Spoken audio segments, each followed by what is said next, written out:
Eagles. Eagles.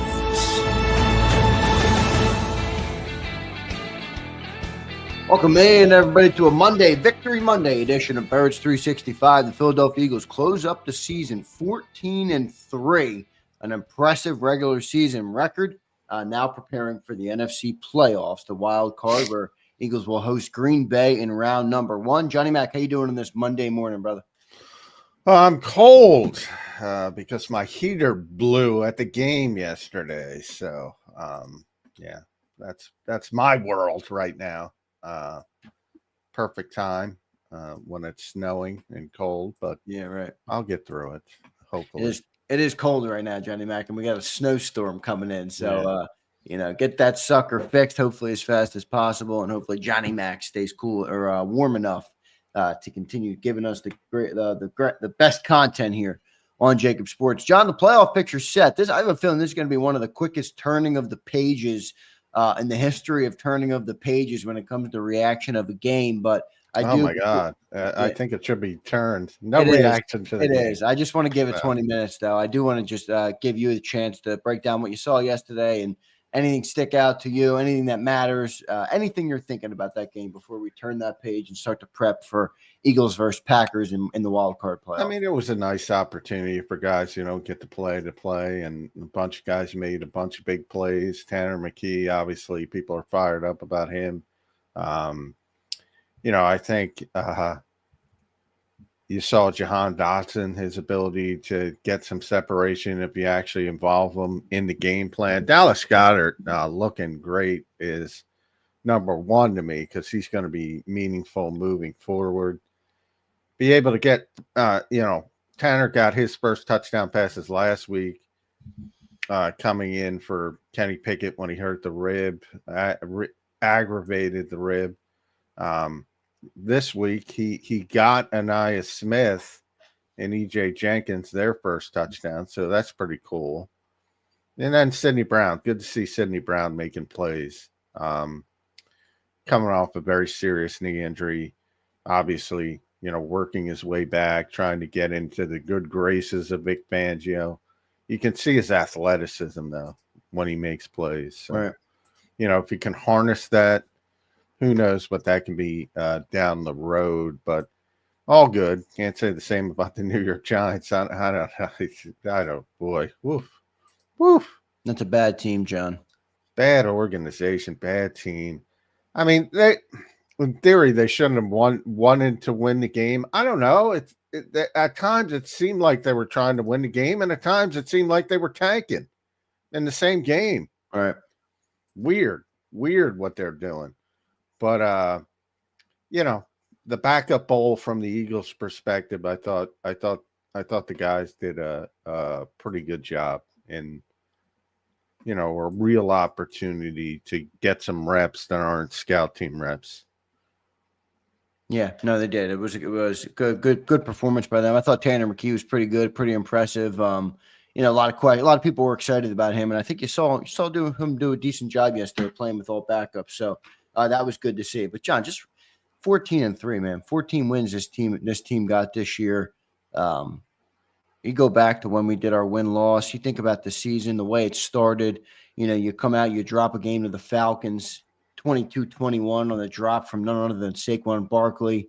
You lose an ugly game to the Buccaneers. They go into a bye week, and, Jalen Hurts is talking about the greatest bye week ever, and we're thinking, what the hell does that even mean? Then they rattle off 10 straight wins, the franchise record for a win streak, close it up with a big win over the Cowboys to clinch the NFC East last week. Impressive season for this team, man. I know it all changes now with the playoffs, and it's went now week to week and do or die, but impressive season for this football team.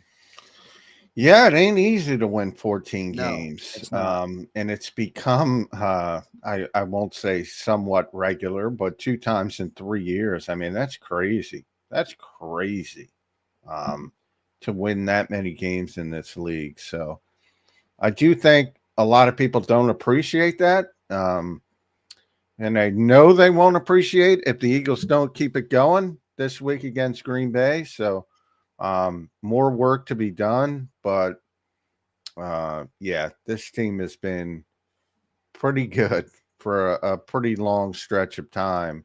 And, Jeopard Lurie's 300th win as the owner of this team, that should be mentioned as well, because he's at the core of it all, and how he builds this organization.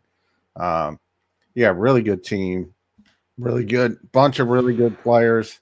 And they're one of the few teams in the conversation to be a real Super Bowl contender. I think one dropped out yesterday. The Eagles are certainly in a group that is probably shrinking. Maybe it was 5. Who dropped out for you? The Sam Darnold-led Vikings? Yeah. I mean, that was, Sam picked and I was kind of rooting for him because I said I thought he had a chance to be a good player. He's had a great year, Yeah, we talked about the potential of this, though. Yeah, I know people are going to overreact and say, "Oh, he stinks," for one bad game. But he stunk last night. I mean, he did. Yep.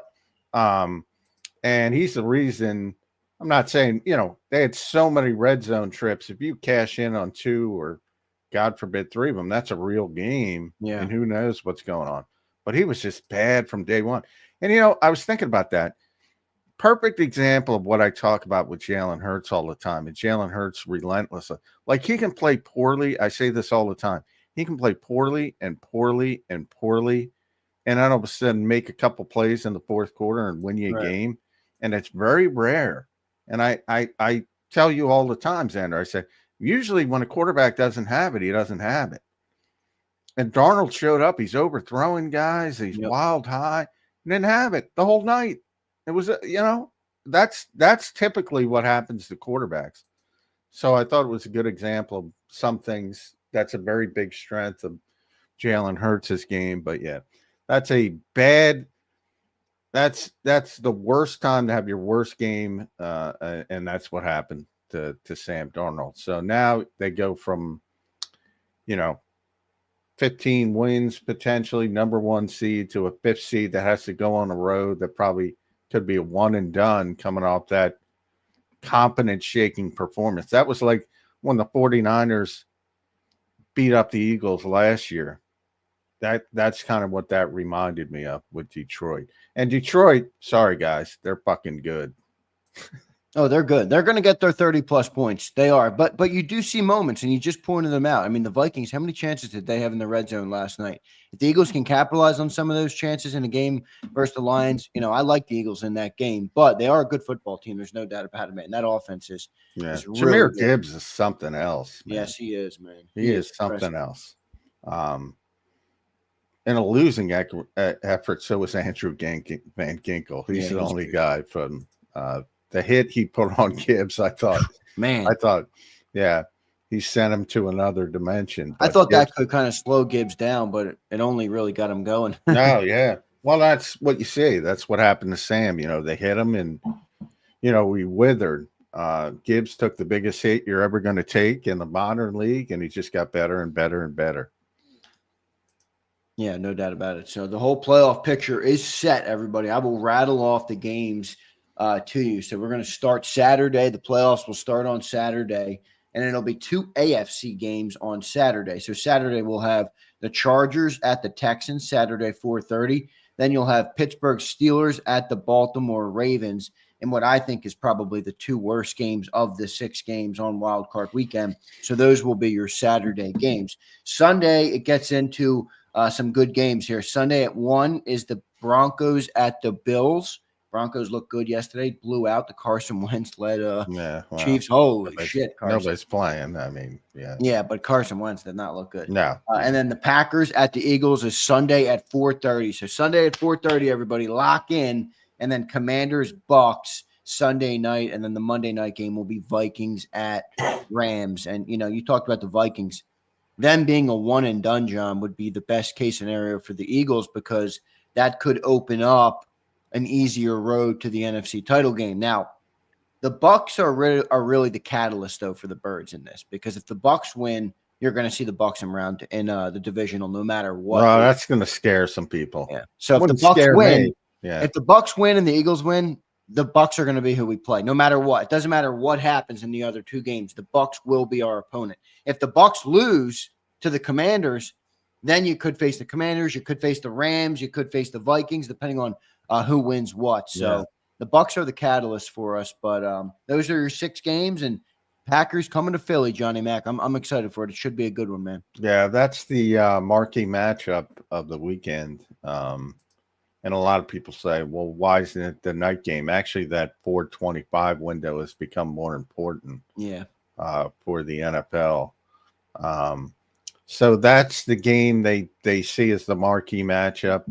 And I agree with them. Although I will tell you, Saturday doesn't look great on paper, but Steelers are playing terribly. But those games are never bad. They're never bad. So right. It's such a good division, the rivalries in that division. That rivalry is tremendous. So I think that'll be better than people expect. And then, I'm not thrilled with the rest of the matchups. I think the most compelling by far is Eagles-Packers. I really do. And that's not because I cover the Eagles. I think it's the most compelling matchup by far. By far. What do you like in that? What do you like about that game? Early look. I know we're going to have all week to dive into it, but what is your general feeling a week out, Johnny Mac, for Eagles Packers? You know, Jordan Love got a little banged up yesterday. Christian Watson went out. They're a little bit banged up, and I put out a tweet yesterday. I think the Eagles got a good hand here. I mean, I earlier in the year I said I would have liked to seen the Commanders over the Packers, but the playoffs sometimes are about what team is playing the best at the right time. And I think the Packers have fallen off a little bit in the last couple of weeks. Yeah, they're not humming like they were a couple of weeks ago. They got the injuries. I don't think they're in a great spot. Now, they could bounce back, obviously. They could have a good game, but I like the spot for the Eagles. What say you, John? Well, I mean, they're a 2 seed facing a 7 seed. So, I do think there's a reputation aspect with Green Bay. Go back to last year. Not only the history of the team, but go back to last year. Dallas was 8-0 at home, scoring 40 points a game at home. Right. And they went in there and just destroyed them. So they have talent. That's the concern. Significant talent. Like they're more talented than their seeding position, but hasn't come together this season. So from that standpoint, you like it. Does it, is Matt LaFleur able to wake people up in 1 week? Probably not, but you always have to put that in the back of your head because they do have a bunch of players that can make plays, and Love's going to play from all indications. I don't know what they were doing yesterday. Evidently could have came back in the game. I don't know if they're trying to manipulate. I can't imagine they wanted to play the Eagles. No way. Yeah. I don't. Now both games came down to the wire. So if they won the Commanders, so either way, though, we would have had the Packers, even if the Packers won because the Commanders won. But I don't know what they were trying to do, to be honest, other than maybe they didn't care and they said, well, we're going on the road anyway. But losing to Chicago, which hasn't exactly been good, but obviously, the backup quarterback is in there for the most part, and they're very limited throwing the football with Malik Willis. But Jordan Love, and Christian Watson's a very good, but he's always hurt. It's like they're used to playing without him. And that injury didn't look good. I don't know if we have any. No, I don't think he's going to be back. That to me looked like an ACL or something. I mean, that was a non-contact. He went down and got carted off. It didn't look good. I don't know if any news came out on that, by the way. I don't know if anybody has an update on that in the chat or if you have one, but that didn't look good to me.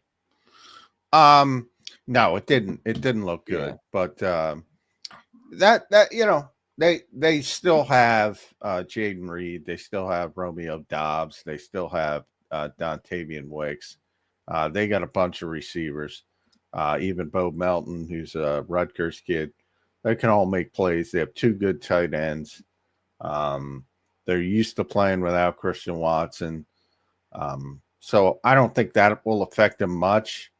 It's interesting. They've sort of, not to the degree the Eagles have, but I think they've they've emphasized the running game to the detriment of the passing game, and I think that's hurt them in an unintended way.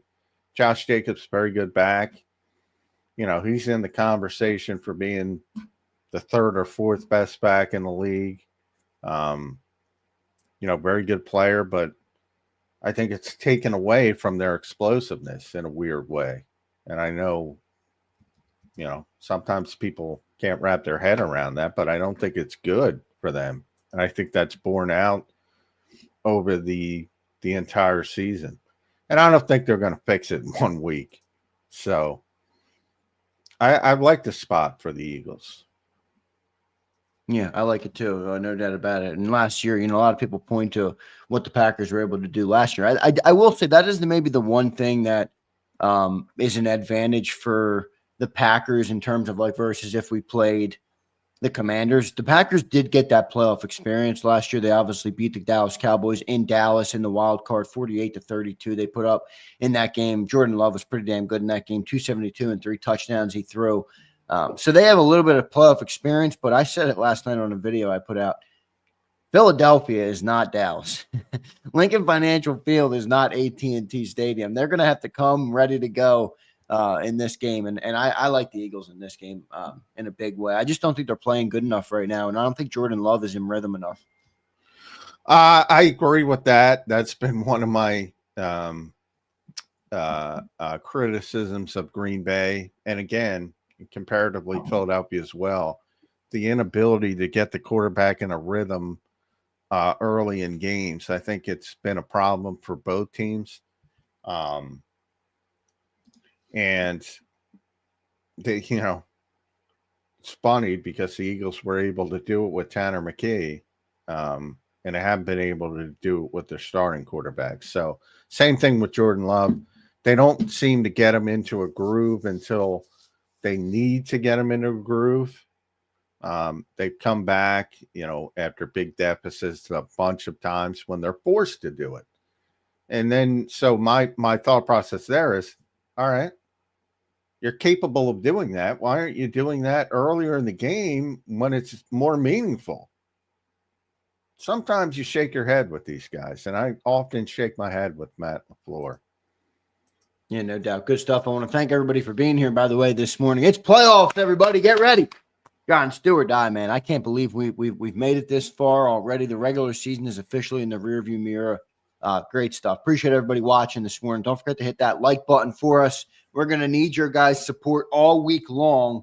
I'll be doing a bunch of extra content. We'll be covering it wall to wall, the Eagles playoff run. So stay locked in here with JAKIB Sports. We appreciate all you guys. Hit that like button. What's up, Keith? I'm awake. Ian East. What's up, brother? M. Halpin, Alexander Harris, Flexing and Stepping, SMD, Abe. What's up, everybody? We appreciate all of you guys for being here. I'll get to a couple super chats in just a second, but I did want to thank all of you guys for being here this morning. John, the main thing you talk about the first thing you look at when you analyze any football game, at least in my opinion, is the quarterbacks. And you're looking at Jalen Hurts versus Jordan Love in this matchup. Neither have had their best season. Jordan Love has been streaky. At times, he looks like a superstar. At times, he looks like bum juice, as our man Akbar would say in the chat. Jalen Hurts, not his best year either. Definitely not his best year. How do you view this quarterback matchup coming in to this wild card weekend? Well, I never like to talk about quarterback matchups because they don't play each other. Right, but I just mean, each team is led by their yeah, I think they're very similar in the fact that, again, they've had some of the same struggles. They're obviously both very gifted. Love's more of he's got some movement skills, but he's more of a high volume thrower. Jalen's more of the RPO plus one, type of quarterback. So they both have their strengths. They're both rhythm quarterbacks. All quarterbacks are rhythm quarterbacks, but it seems to be a bigger deal with certain quarterbacks. And I think these are two of the quarterbacks it's a bigger deal with because when they get in a rhythm, it can be really special. And when they don't, it looks clunky. And then people start saying, why is Jordan Love making all that money? Why is Jalen Hurts making all that money? And then they go out and make some plays. Oh, that's why. And, I think Matt LaFleur and I think Kellen Moore could have done better jobs this year of helping their quarterbacks. And, the Eagles have persevered better because they have a better running game and better offensive line.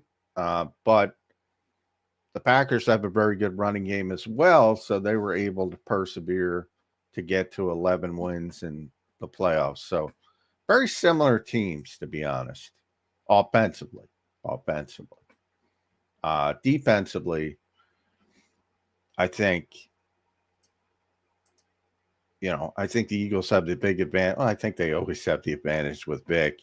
I'll tell you the one guy to be concerned about, though, is Xavier McKinney. There's a guy who tends to make plays. He makes plays against everybody, but he seems to always make plays against the Eagles. Yeah, he does. And he's made a lot of plays this year. Obviously, he was one of the big free agency. Eagles wanted him too badly. Yeah, so we'll see. That should be a good matchup. John, you bring up one other thing. Will we have Jeff? By the way, I did send him the link. I know that we didn't. Yeah, Jeff's going to be here at about 8:30ish. All right, cool. So we'll hit a break in just a couple of minutes here. I'll get to a commercial break. Just saw your text. One other thing. So you said getting the quarterbacks in rhythm. Well, to me, John, then it becomes coaching. Which coach will get their quarterback in rhythm? Which coaching staff will have the right game plan coming in to get their quarterback in rhythm early in the football game? Who do you like as an advantage there? I mean, I like Sirianni and what he's done. Obviously, 48 wins in 4 years, but he's not manning the offense anymore. That's Kellen Moore. And I think if you analyze it objectively, Kellen Moore didn't have his greatest year. Now, probably not all on him, probably a little bit because of the style of the Eagles offense, but LaFleur is a pretty good offensive mind. Who do you give the edge to in that matchup to get their quarterbacks going early? Can I pick neither? You can pick neither. I don't think they've shown the ability to do it this season, early in the game, at least consistently. I think where the Eagles have the advantage is on the defensive side, where Vic Fangio's generally going to have a great game plan. Jeff Hafley, I think, has done a good job, certainly much better defense than they were the year prior, but, very young defensive coordinator from an experience standpoint, former head coach in college. First year as the defensive coordinator, though. So that's a far cry from the experience of Vic Fangio. And so I think they have the advantage. I think the Eagles have the advantage there. Offensively, I think it's stunningly similar. I think they're both going to come out and try to assert the run game. And I think it'll probably be a detriment to the passing game. But from that standpoint, the Eagles are a little bit better in the running game. So that's probably advantage Eagles from that point. John, is it fair to say this, and you can say hell no? Whatever team gets the passing game going or has a more efficient passing game in the game will win the football game. Yeah, I think so. Yeah, I think so. And, the Eagles are capable. Certainly Green Bay is capable. But, if you don't do something, you're probably not going to do it. Yeah. You have to have a goal in mind. Yep. And who knows? I haven't checked the weather, and we're probably too far out to where it's relevant anyway. But let's see real quick. Sunday, going to be 38 degrees. Not terrible. Not terrible at all. 38 and sunny, it says on my 38. So if that should be, a chance to. There's going to be some plays made in the passing game on both sides. Yeah, we'll see. And sometimes they don't even try until the second quarter, until the guts of the game. Both teams. It's weird. Yep. It weird. is. It is. A couple of super chats real quick, John, and then we'll get to our commercial break here. Diesel checks in. He says, random question, John. How hard is it to write about the Eagles when the head coach doesn't say anything, or when he does, and when he does, it sounds the same every time? Good question, Diesel. He actually, again, you have to ask questions the right way. And sometimes he'll give you really good stuff, really deep, football centric stuff. Now, if you're talking about injuries and is Jalen Hurts in the concussion, no, he's not going to give you any information whatsoever, period. But if you're asking him football concepts and things like that, he can be very insightful. Talked about Connor Barwin, asked him a question about Connor Barwin. Because Connor is the head of the developmental program on the team, and so it was a big week for those guys. So I asked him about Connor's role, and that he gave a good answer, and that sort of morphed into some of the things they do in specific Saturday meetings with scout team players to go over reps to try to get younger players better. So that kind of stuff he's good with. If you're going to ask him, hey, is Jalen Hurts through the concussion protocol? He's not going to answer. He's not. You're muted, Zander. Yep, got it. A little Doug Pederson news, John. He just got fired. So a little breaking news here. We're gonna have plenty of that on Black Monday. And Trent Baalke somehow sticks.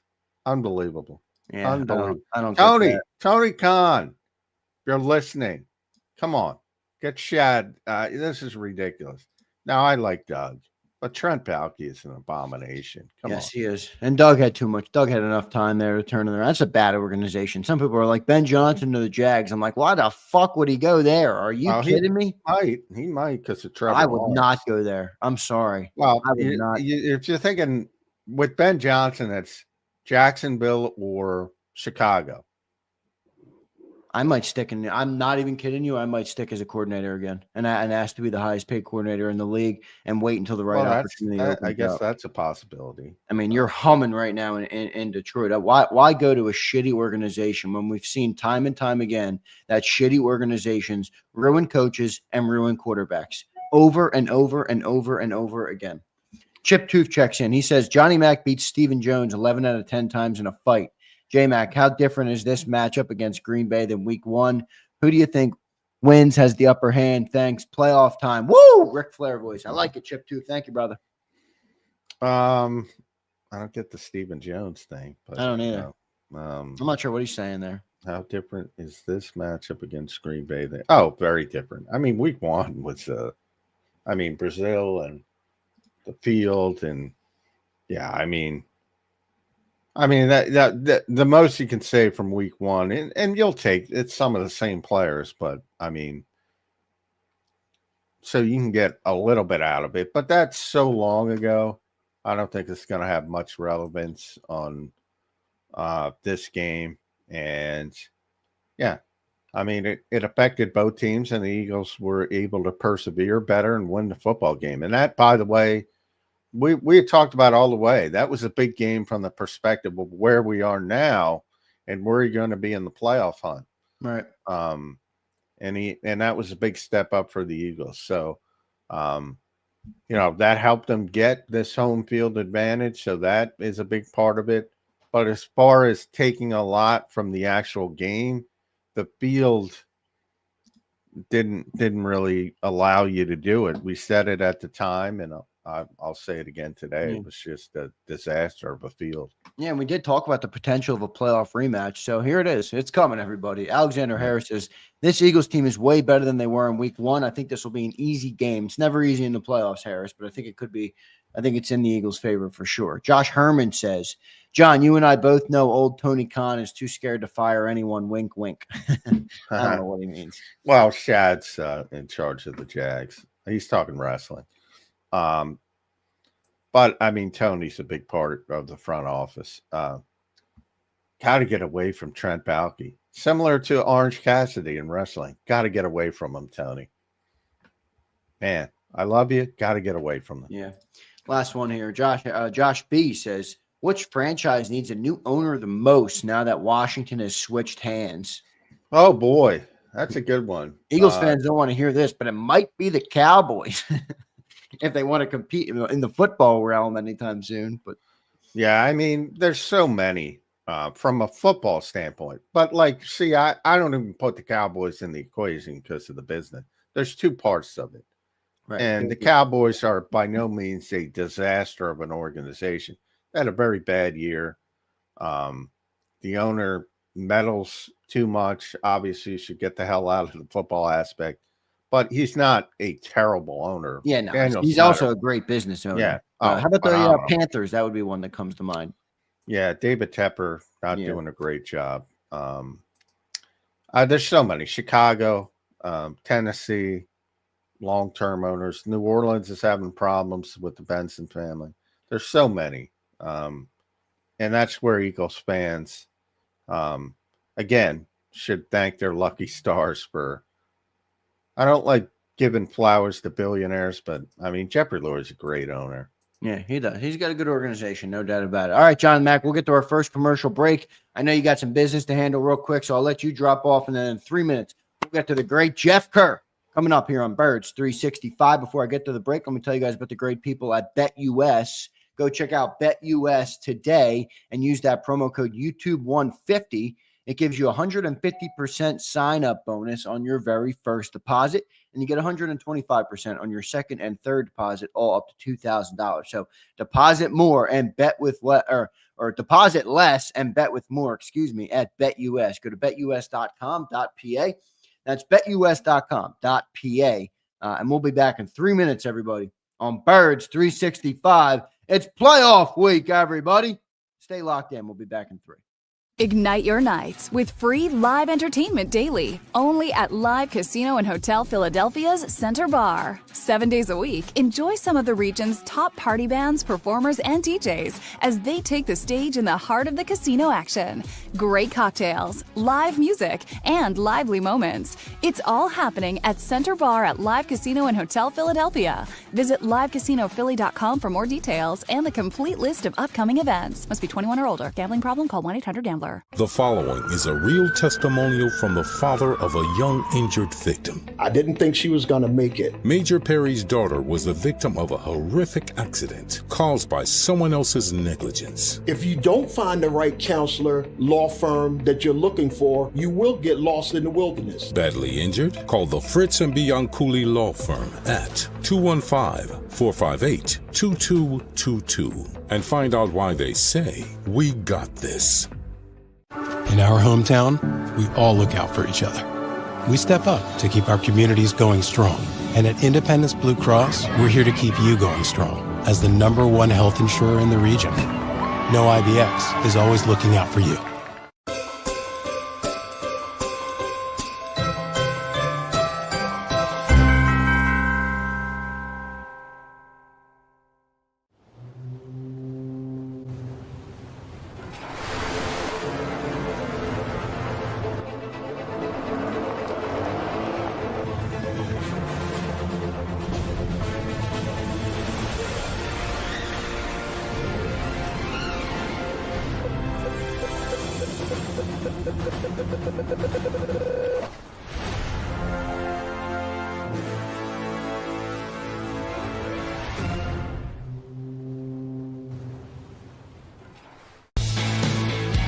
We noticed that there was mold creeping into our basement about a year and a half ago, and wanted to make sure that we were getting rid of the problem permanently. We actually reached out to several different contractors to get it resolved, and actually 2 of them recommended DryTech to us as a long-term solution. Other than the noise factor, we wouldn't even know that there was work being done on the basement level. It's really been a clean process for us. Score and save this football season on your car insurance. Before the next game, save up to 40% on your auto insurance policy. That's right, 40% savings. Call an audible this season and contact the Del Val Insurance Group. They're an advocate for you, not an insurance company. That means they'll get you the right coverage and save you up to 40%. Call managing partners Fran or Jim of Del Val Insurance, 215-354-0122, or score and save at dvigi.com. dvigi.com. EAGLES. Eagles.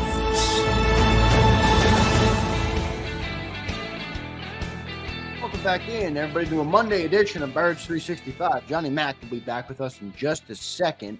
He had his heater went out, Jeff Kerr, and now he's dealing with trying to get that sucker fixed. So he'll be back with us in just a second. But joined now by Jeff Kerr from CBS Sports. Welcome to the show, Jeff. Good to have you here on this Victory Monday. Jeff, it's playoff time, man. I'm excited, but now the stakes are high, and the NFL season, the NFL playoffs are getting ready to begin. Yeah, it's a fun time for football fans. It's really a fun time for anybody. January is a great month, especially now with the expanded college football playoff going on. There's a lot of football to be played. To me, divisional round weekend is always more impactful to me than wild card weekend. But this year's wild card weekend is insane when you look at the matchups. Everybody's a 10-win team. I don't think there are any easy opponents. I don't even think the Broncos are an easy opponent for the Bills. I just think the Bills are that good. I mean, would the Bengals have been a tougher opponent? Absolutely. But, this was just a fun year. It felt a little anticlimactic with going into the playoffs, but usually that sets the stage for a really good postseason tournament. No doubt about it, Jeff. And we'll get into all the playoffs. Obviously, Eagles are going to host the Packers next weekend. I do want to get your takeaways just real quick before I turn the page. I said to John, this is going to be the fastest turning of the page we've ever had on a Victory Monday, but we will be doing that. Just any thoughts on the Eagles game yesterday? Tanner McKee, I thought, looked pretty good and did a nice job for the Birds to go out and get their 14th win of the year. Yeah, it's easy to find stories from a game like this because you're talking to a lot of players you normally don't talk to, but it's hard to find like anything that's really going to stick. So I wrote about Jahan Dotson. The guy doesn't get any opportunities as a number 3 receiver.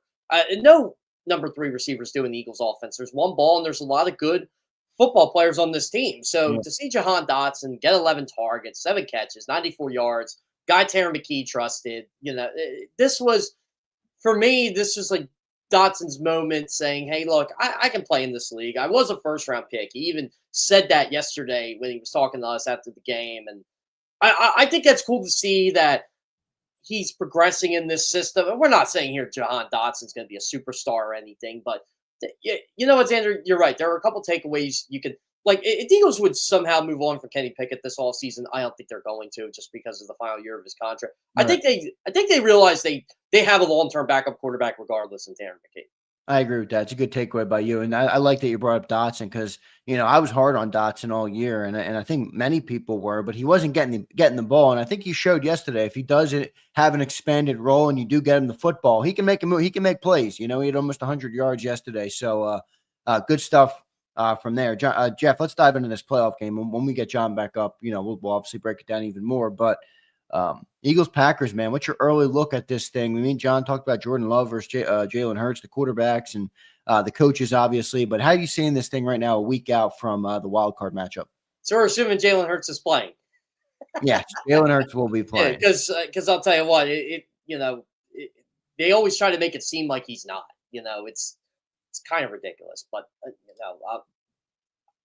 besides that point. But yeah, look, I think the bigger injury concern is Jordan Love. And how's that wrist feeling? How's that hand feeling? He said he didn't have feeling in it yesterday. Now he seems confident he's going to play. I think he's fully going to play, but all of a sudden the Packers got banged up yesterday in week 18 with Love, with Christian Watson. He was taken off of the car. I don't know. Watson's going to play. That's an over-the-top threat for them. Now, Wicks is still a good player, but he's no Christian Watt. I mean, I don't know, John. What do you think? I mean, the Packers are 11-6. I didn't even realize they lost yesterday until we got back. Yeah, I know. Because I was like, oh, okay, they're 12-5, and they lost, right? I'm like, they did, because after Washington won, it didn't matter. It was Eagles Packers. Yeah. Neither of you know if Romeo Doubs will be back for them in the playoffs. He missed yesterday's game versus the Bears. He was a big target for them in the playoffs last year, and if Christian Watson's out, they're going to need a target. Any update on Romeo Doubs either? I don't know where he is. We'll get obviously a better indication. On Wednesday, but it was very strange the way the Packers played that game. It's like, did they want to win? Did they not want to win? They kept their guys in like they wanted to win. Well, they kept some guys in, but they didn't. They kept other guys out. I mean, Could Love have come back in? Who knows? I don't know. As Dr. Chow said, it was a funny bone injury. I don't know. He's not perfect. Obviously, he does things on the internet and didn't think it was that serious, but we'll see how it shakes out during the week. But yeah, we'll get same thing with, as everyone panics about Jalen Hurts, but Dobbs has not been a big part of their offense this year as a whole. He was the dude that shredded the Cowboys in the playoffs last year, right? Well, I think that was the Aaron Jones game. I was thinking it was the Aaron Jones game. Yeah, he had 3 touchdowns, but I think let me real quick look that up. I thought Dobbs had like 150 yards. Yeah, I mean he's a good player. He's a playmaker. Yeah, he had 6 catches for 151 in that game and a touchdown. Bo Melton can make plays. I've said they have so many good young receivers. They don't have the true superstar receiver like the Eagles do. They got a good tight end too in Tucker. Yeah. They have 2 good tight ends. Musgrave's been injured, but he's back. They have a bunch of good players on offense. John, they're such a weird team, right? Because nationally, I have to do playoff narratives, and they came out right after the field was finalized last night. And mine for the Packers was, as good as they are, they don't beat anybody any good. They're 0-5 against teams that have won 11-plus games, and their 2 wins against 10-plus win teams were the Rams without Puka Nacua and Cooper Kupp, and the Seahawks team that didn't make the playoffs, and really they only won 10 games because the Rams rested everybody. Right. So, they're a tough read. Yeah, I would agree with that because the quarterback is inconsistent. I mean, right there it starts with the quarterback is inconsistent. So you're going to get that wild gesticulation of play from week to week. And you can't do that against the Eagles. Like he can't be.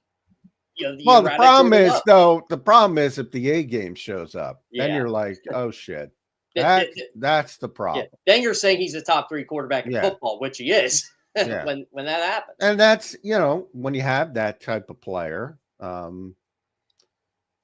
people don't want to hear it, but it's almost you got to wait and see who shows up. And if the A game shows up, you're in for a dogfight, and you better play well. But I think, and I feel like I've been saying this a lot this year. It's a big Jalen Carter game from the perspective of Zach Tom is one of the best tackles nobody knows about. I think so. I ranked him in my top 10 for tackles last year. Yeah, he's really good player. Inside, though, Josh Myers, their center's not very good. When Elton Jenkins is healthy, they're better. But they moved him Jenkins around, is a good player. Sean Ryan, he's okay. But they could really Walker's been a surprise for them. Yeah, Penn State guy. But he plays tackle. He doesn't play guard. Yeah, they can make some hay on the interior, especially with Jalen Carter. Jordan Davis, I thought, played well yesterday. Even though he's probably pissed off he had to play at least a little bit, even though he probably won't admit it. I thought pretty late into that game too. Yeah, I thought Jordan Davis had a really good point after the game yesterday when he was talking to reporters. A lot of the cameramen left, and I asked him, and I think he appreciated the question. You've been here all 3 years now. Your team's made the playoffs. What's different about this group compared to? And I wasn't even trying to go with last year, just 2022. And he said this is the most connected group he's ever been a part of. And I thought that was really important. He said, and he even mentioned like his situation, like I'm bought in, like this isn't okay. I had to play yesterday. So what, I thought that was kind of important that you got a guy like that. Like you said, John, probably deep down, he probably was pissed off. He had to play yesterday. It's kind of embarrassing. He has to play. Bryce Huff has to play. Even someone like Jahan Dotson, who plays a lot of snaps. By the way, Jahan Dotson played great. Yes. Yeah, we talked about it a little bit when you were right before you came on. That was my big takeaway from the game. Like, if you need to rely on Jahan Dotson, I think you can rely on him. Yeah, well, the problem is they don't rely on him, Jeff. No, they Why? don't. Why? Yeah. So I don't know if you guys got into that, but I want to hear your thought process on why the offense looks so different with Tanner McKee, and they're moving the ball around to everybody. Do we want to beat the? Do we want to talk about what everybody seems to talk about? Why the offense moves so well, picking Tanner McKee, and why it does it with the $50 million quarterback? Well, that to me it's obvious, but why isn't it obvious to everybody else? I mean, they're taking advantage of the strengths of the quarterback. First of all, Tanner McKee's bootlegging from under center. Yeah, it looks like Kellen Moore's offense. Yeah, they don't want to be under center with Jalen Hurts. Yeah, you know what, John? You learn a lot of things, and again, I like Jalen Hurts. I think Jalen Hurts is a good quarterback, but you learn a lot of things about how things operate with Jalen Hurts over time, and it's different, and not a bad thing. It's just a different thing. Yeah, people have to accept it's like different quarterbacks have different strengths, and you try to play up to the strengths of the quarterback. Okay, now the bigger question about this for both of you would be, there is a line of thinking that exists out there that Jalen Hurts' style is not conducive to winning the biggest games. Do you dispute that? What would you say to that? Because I do think it looks different, and I think it's very easily explained, as you guys said. I mean, the quarterbacks are different; their skill sets are different. I mean, he What do you have outplayed to say about Patrick the people Mahomes that at doubt, Super Bowl. Jalen Hurts' style? Yeah, I mean, he outplayed Patrick Mahomes at Super Bowl. Yeah, they could think win. about how close they were to winning that Super Bowl. They were close, man. They were. I mean, I thought we were going to win it at one point. To the people who say you can't win a Super Bowl this way, you can't. Yes, you can. Because they were. Yeah. I even said at halftime of that game during the Rihanna show, I looked over to a couple of my guys, my coworkers at CBS. I said, they're not up enough. And they go, what are you talking about? They're up 10. I said, they should be up more than 10. And by the way, so much, people, the unforced error, the fumble in the Super Bowl, which was completely on Jalen. But, the second half, the blown coverages, the Bradbury penalty, special the teams punt return. blow-ups. Yeah. Aaron Cepas kicking the ball the wrong way. Yeah, if the Eagles were to fire Michael Clay after the Super Bowl, I wouldn't have blamed them. Glad they didn't. Well, and maybe the best news, they're glad they did. And maybe the best news that Eagles fans will receive today, the Giants have announced they will retain Gable and Joe Shane. Boy, what a freaking disaster. Bad franchises do bad things, guys. Oh, man. Like, I don't understand. Jeff, what was Brian Daboll trying to do yesterday? I have no idea. Like, when I was watching Giants, I'm like, is this guy, like, for real right now? Like, it just didn't feel like he was going to be back after that game. I thought it was going to be his last game. John, I tweeted out a stat this morning. The Giants have played 100 seasons of football. Now, granted, divisions didn't start till 1970, but this is the first year they never won a division game. That's bad. Yeah, they're bad. They're bad. And they're running it back with a GM no one likes. Yeah. Forget they're running like him. I don't think he's done a very good job. Well, yeah, he's not good at his job either. But he's unlikable. I'm not even talking about the Saquon Barkley move, because I understand organizationally why they did that without being built. But what has he done? I mean, seriously, what has Joe Shane done to improve that organization? No, they got him worse. I don't understand it. I don't understand it at all. They're going to have the third pick in the draft. They're probably not going to get that quarterback. Where are they banking on? Oh, okay, we got Malik Neighbors. We can get this right again. He's a great pick, but it's a bad organization. It's a bad team. Like, when you have Brian Burns, Dexter Lawrence, and Kayvon Thibodeau on your defensive line, you should not be as bad at getting to the quarterback as they are. I know. It's so true. Yeah. Yeah. And Tanner McKee ripped them apart yesterday. Well, a lot of Eagles fans are not surprised by that, Jeff. They expected it. Oh, they're pissed at you, John. They said they keep commenting to me. John told us we weren't gonna like what we saw, and I liked what I saw. I'm like, all right. Well, I got one, and again, nobody on this chat, but there was an Eagles fan that told me all week Saquon Barkley's gonna play, and I don't know what I'm talking about. I let him on Sunday. I'm like, maybe you should actually, talk to Saquon Barkley. Yeah, the listeners of Birds knew what was coming with that regard. Some didn't agree, but they knew. Oh yeah, and you're fine not to agree. Like again, like yeah, I have no problem with nobody. I got a bunch of people on social media that said I would explain to them that he's not going to play, and they would say, "Well, he's out there practicing on Friday," and I'm like, "He's not going to play." Yeah.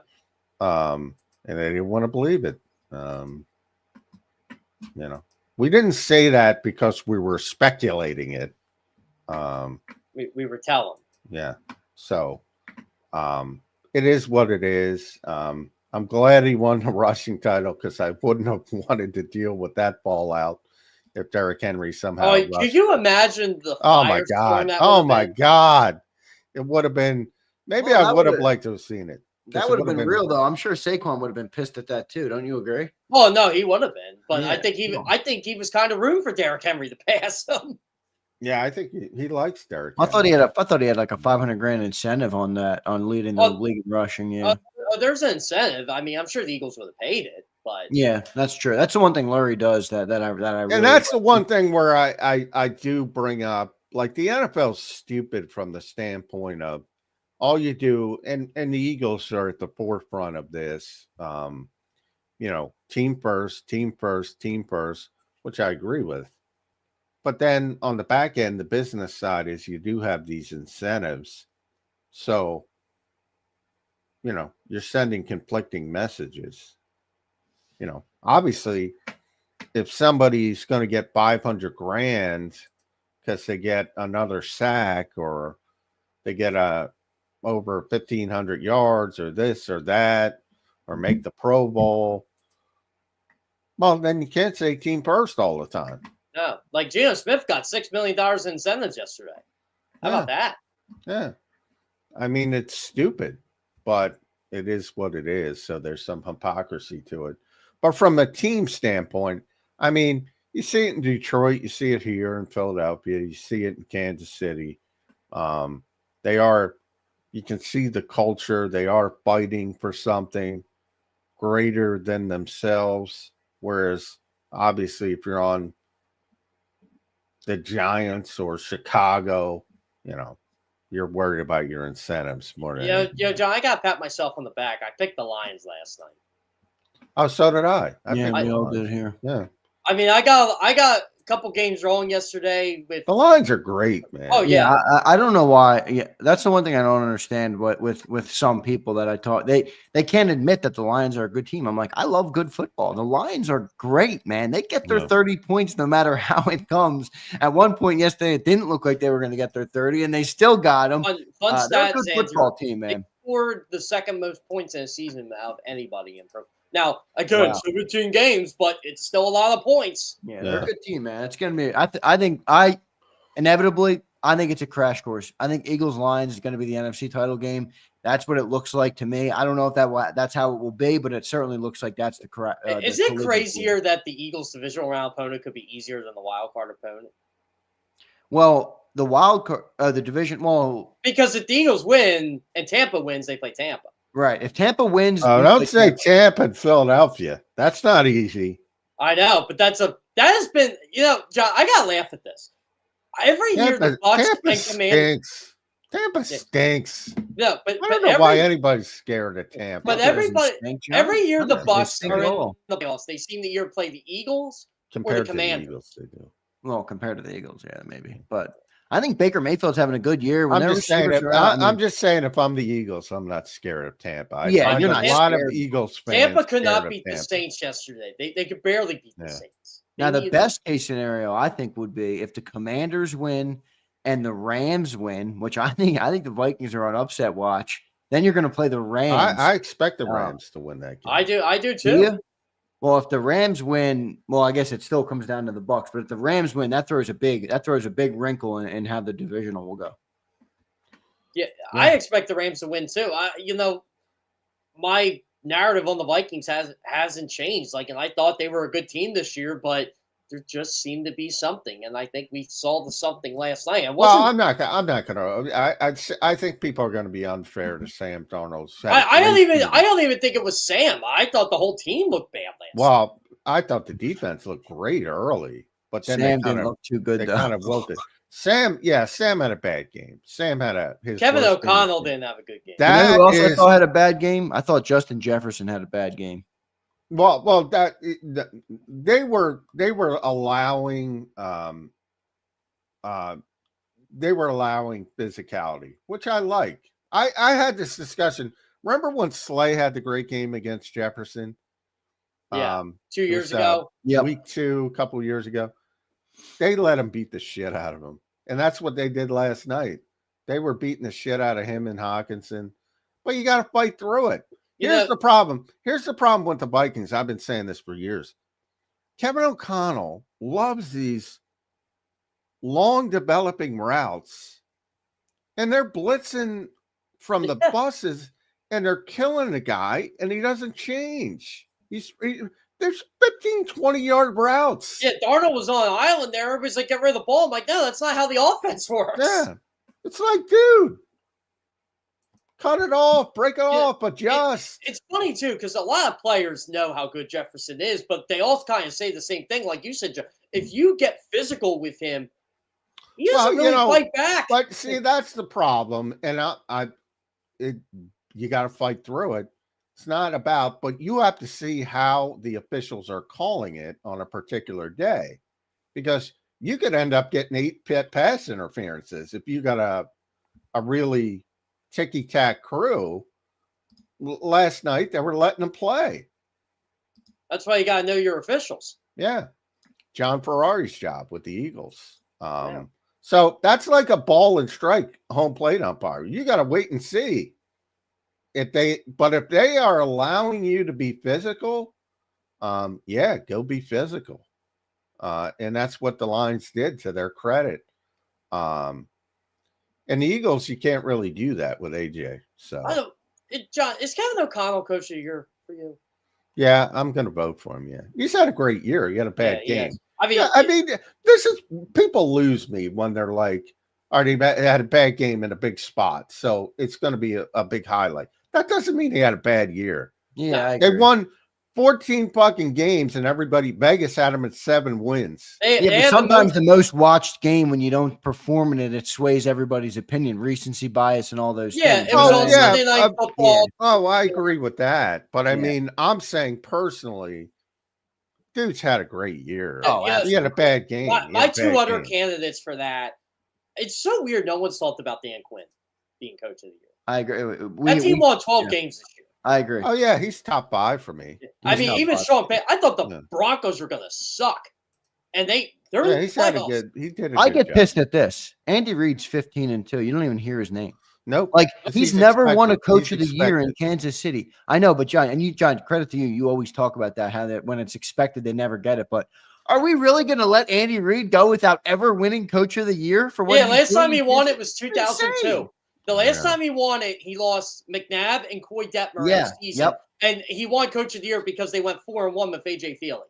But that's why I don't get upset at these awards or these. I'm like, I know what they are. It's for guys who overachieve, not for guys who are expected to achieve. There's a popular San Francisco 49ers account. It's one of those like super fan type thing, but he gets a lot of clicks, and he compared Barkley's year to McCaffrey's year last year.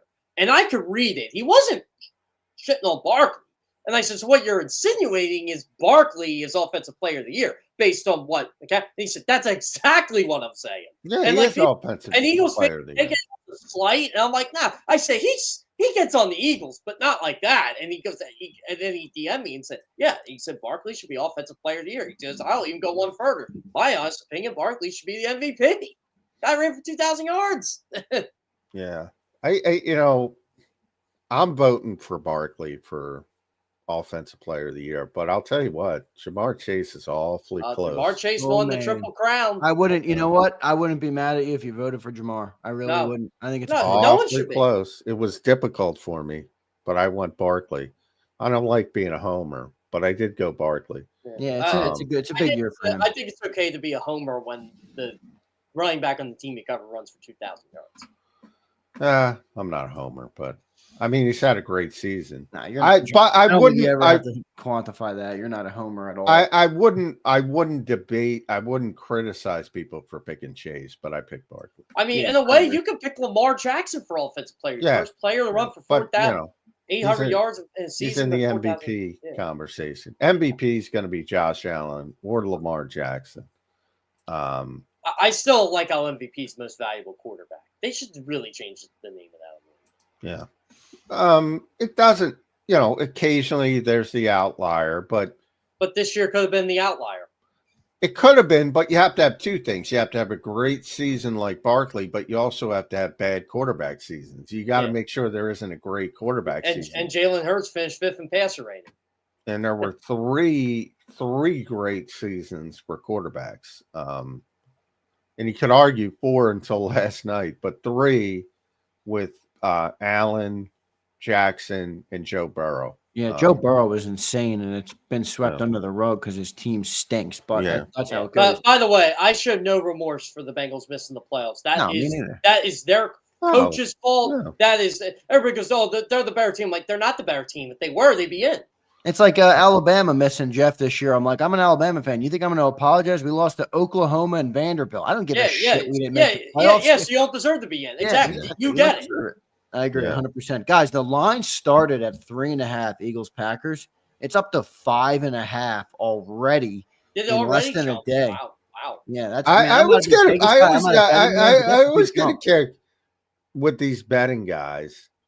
The 3.5 is telling me something. Telling me what it's telling you is they want to get money from Eagles fans. Absolutely. That's what it's telling you. And they did. There you go. And that's where it goes. Now it'll go up. And I know some people in the know there, and you're right, John. That's one of the things they look at. Who's getting paid? I mean, there's some information, but they don't know, like, Jordan Love's playing. Well. I hate the whole saying good teams win, great teams cover. Shut up. Shut up. Like, no. To me, there is no line. I'm with. Well, when you're not betting, man, like neither of us are. I don't think any. Yeah, I'm not a bettor. It doesn't bother you, but certain people who do bet a lot. Yeah, I was asked to put like point spreads in a story once, and I'm like, no, because I don't believe in that. I don't care if you win by 1 or 100. Yeah. Jeff, quarterbacks. The line's telling me something, Jeff. Yeah. The line is telling me something. You know what the line's telling me? I don't even know what the line is. Yeah.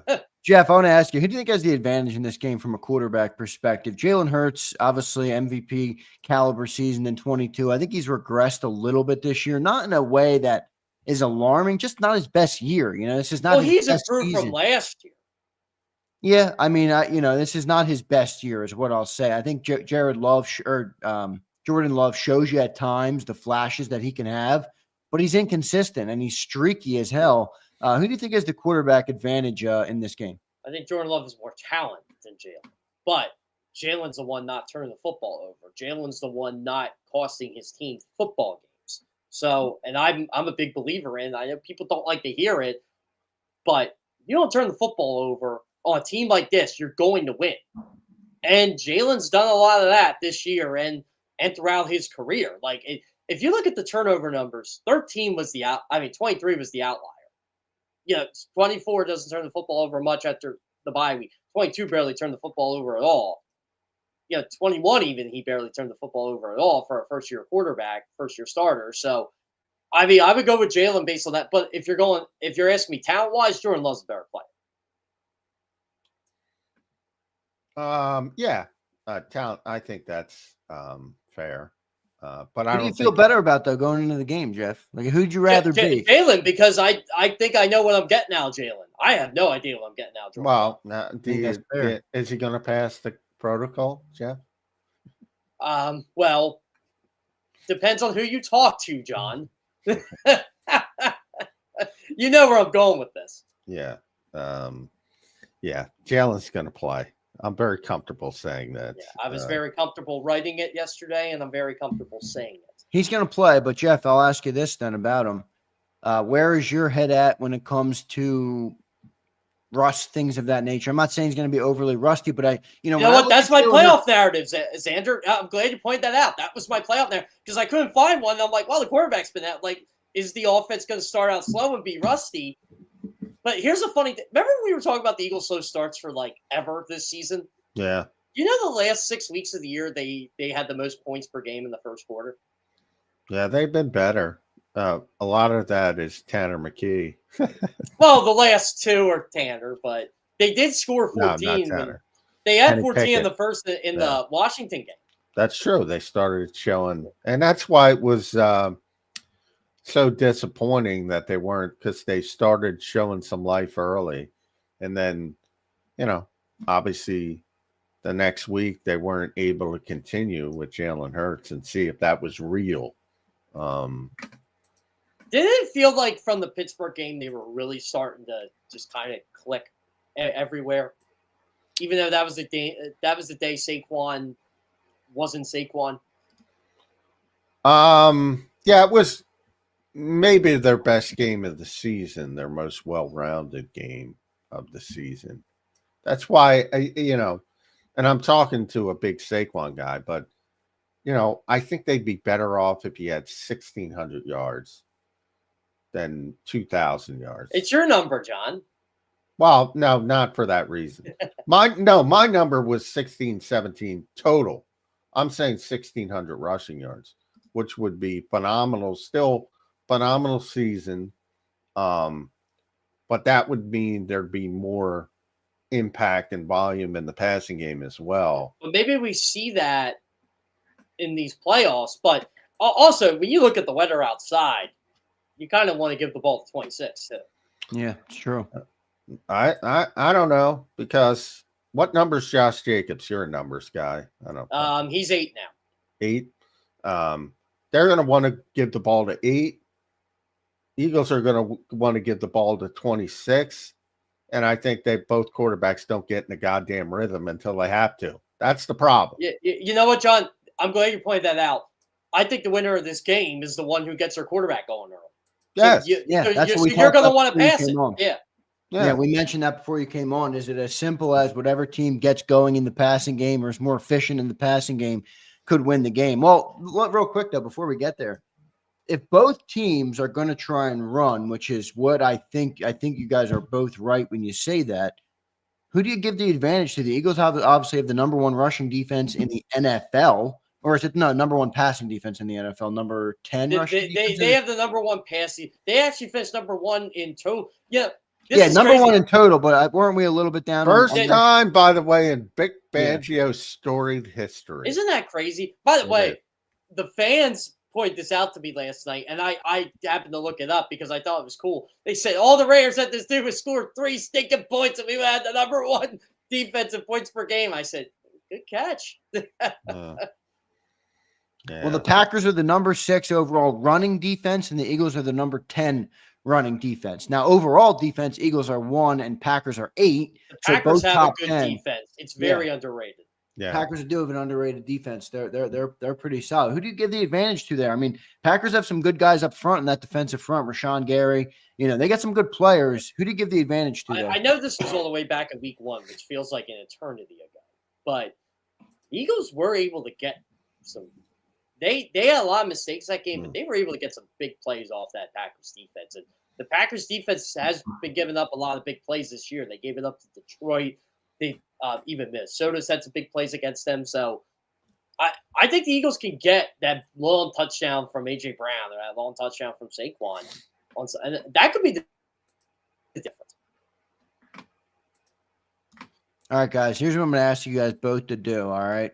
On the fly here. Jeff, do we still got you? Yeah, I'm here. All right, oh, you're here. All right, you're good. Yeah, I want you guys I want to get a power ranking of the NFC playoff teams, and I'll give you mine, all right? So the 7 playoff teams, NFC. I went Lions, Eagles, Vikings, Commanders, Packers, Bucks, Rams. Jeff, I'll come to you first, and then John, I'll give you a chance to give your 7. Jeff, it might be a little hard on the fly, so you can take as much time as you need. But I don't think you're far off, though. I mean, honestly, I would probably go Lions, Eagles, Probably go Vikings 3. Yeah, I kept the Vikings 3. I didn't want to go away from them with 14 I wins. like Commanders at 4, but I'll go Rams. Okay, Then I'll go Commanders. Then I'll go Packers. Then I'll go Bucks. All right, that's pretty good. So you have the Rams much higher than I do. Yeah, because I think the Rams can win on Sunday. Yeah, and I like Stafford. They were. So do I. Yeah. So do I. I have Lions, Eagles, Vikings. They have had a good season. You can't overreact. 14 wins is 14 wins. A very that's why a very good team and a very tough place to play. I mean, Detroit is ridiculous. And then I'm going to go Rams. I'm going to go Packers 4, Rams 5, Commanders, Bucks. All right, I like that. All right, so and there's no argument with like any of this. It's it's all interchangeable. But I just wanted to see it from your guys' eyes how you guys view these teams. And I think it's going to be a great NFC playoffs. Good top to bottom. The better AFC than the AFC. Yeah, the AFC playoffs are going to be good, but the NFC's better this year. Although, the Steelers might be the worst team in the playoffs in my estimation because they're so limited. I've been talking about it for weeks since they played here. They're so limited. They haven't won a game since they played here. Yeah, they're so limited. People finally figured out they can't throw the ball consistently. Their so limited. Offense is so destroyed. Yeah, it's so limited. Fryermuth is their best player, to be honest. I've been waiting years to say it, and I've kind of hinted at for years, and I never say it outright. But George Pickens is the most overrated player in football, and there's no ifs, ands, or buts about it. Well, he's the best they have, and that's a problem. Yeah, but he's a 2. But while I say that, Steelers Ravens games are always great. Always. It's gonna be a fun Saturday night game. Always great. No interest in Broncos versus Bills. What about Texans Chargers? No interest in the Texans. I think the Chargers win that game. So do I. I do too. I think the Texans are fool's gold, man. They've been fool's gold all year. So is CJ Stroud. I'm surprised they even made the damn playoffs, for crying out loud. They're in the AFC South. They made the play. That's how they. Yeah, made right. It. That's right. I mean, look, Brian Callahan made the Titans worse. The Broncos are entertaining. But boy, I can't stand their head coach. So. Oh yeah, you're a big Sean Payton fan there, John. He's like the Brian Kelly of the NFL. You don't like Payton. I'm not a big Payton fan either, but I'd like to hear why, John. He's got a punchable face. Smug. He's smug. Just say it, John. He's a bad guy. I'm joking. He once called me up to complain. So I've always said, "Come on, Sean, stop it." He does have a punchable face. I'm eating it from Broncos Twitter today because I always have to pick the 5 worst teams in the NFL. They were one of the 5. When Stephon Diggs had the Minnesota Miracle, that was amusing to me because they have the skull chant there, which Eagles fans know. They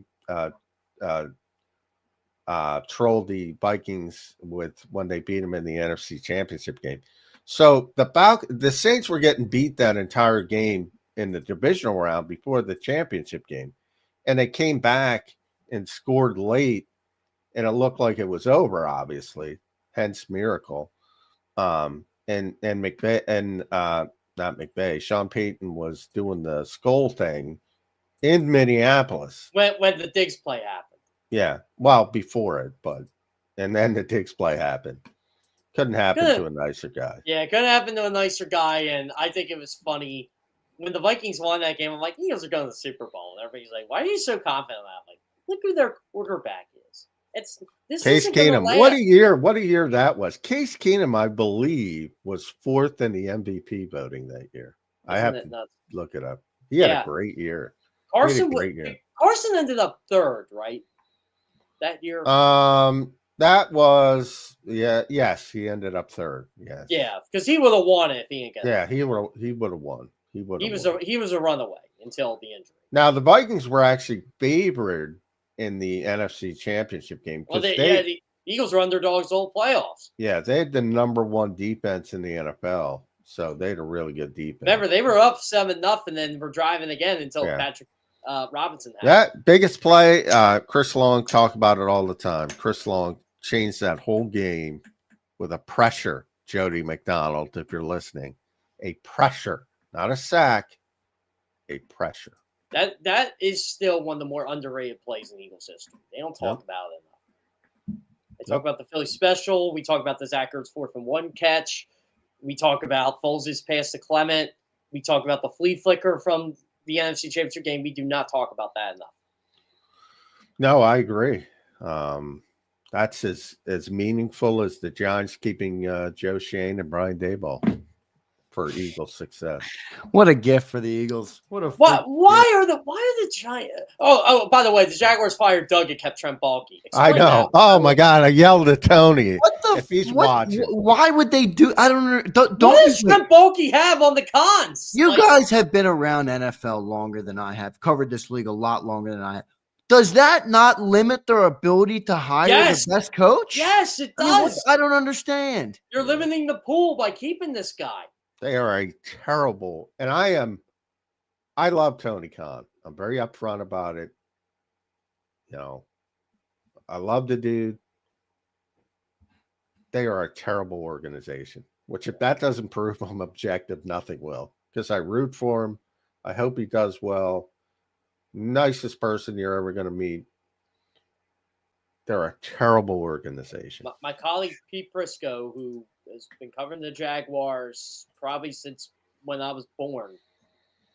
Well, obviously Jaguars started in 95. He's covered them every year. But he said this morning the Jaguars fans probably wanted Baalke gone more than Pederson. They wanted Pederson gone. Yeah. But they wanted to clean the house. And this isn't going to get this fan base bought in. It's not.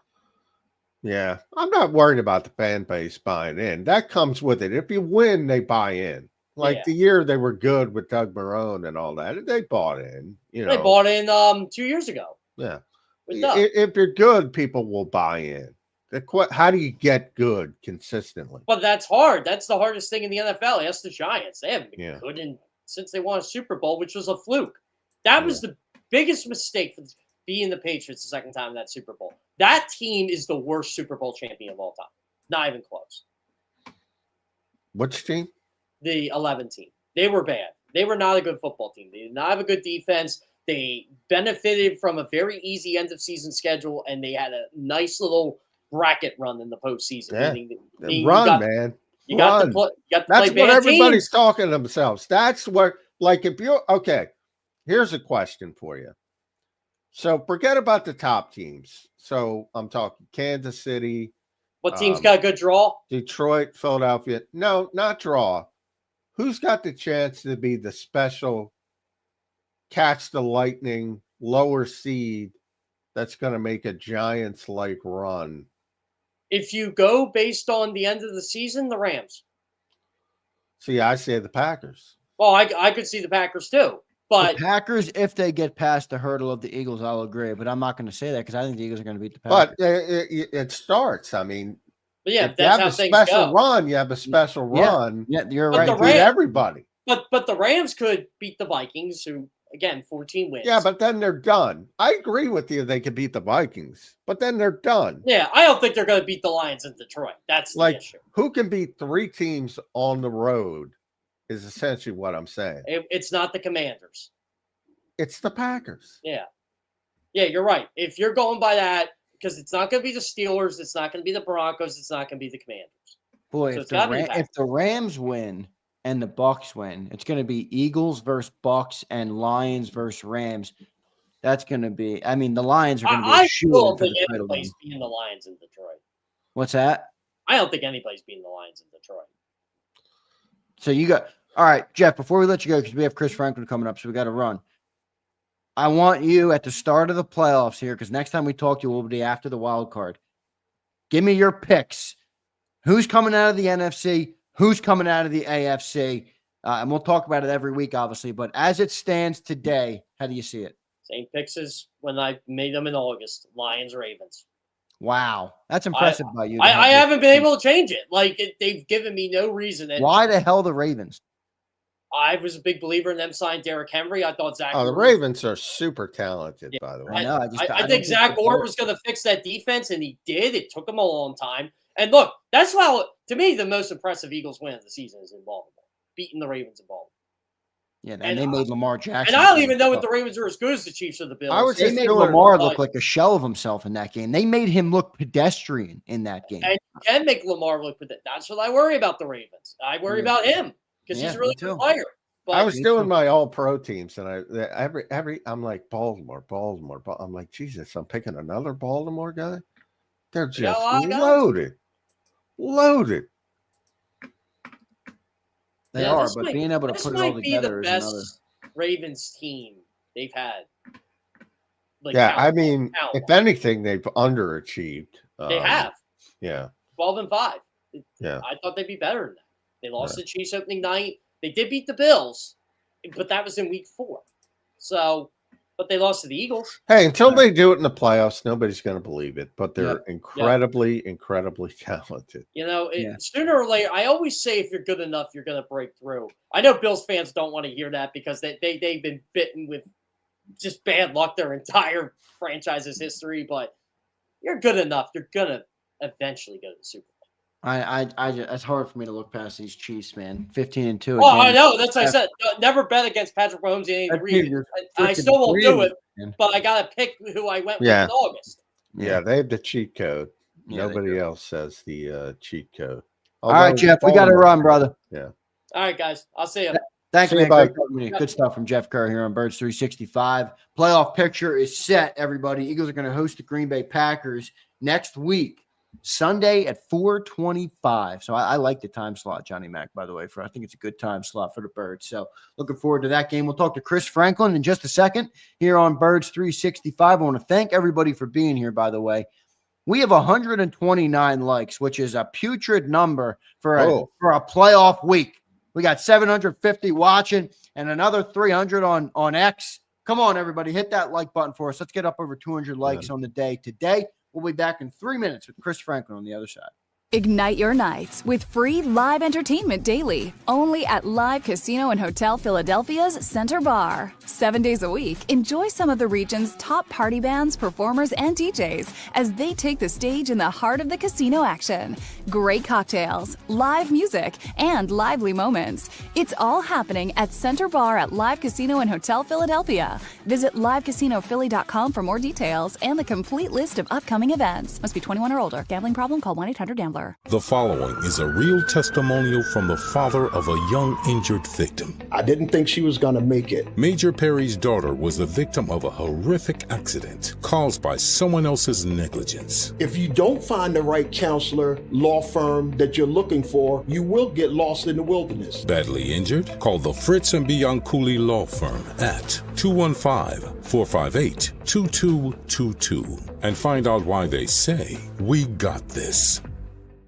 In our hometown, we all look out for each other. We step up to keep our communities going strong. And at Independence Blue Cross, we're here to keep you going strong as the #1 health insurer in the region. No IBX is always looking out for you.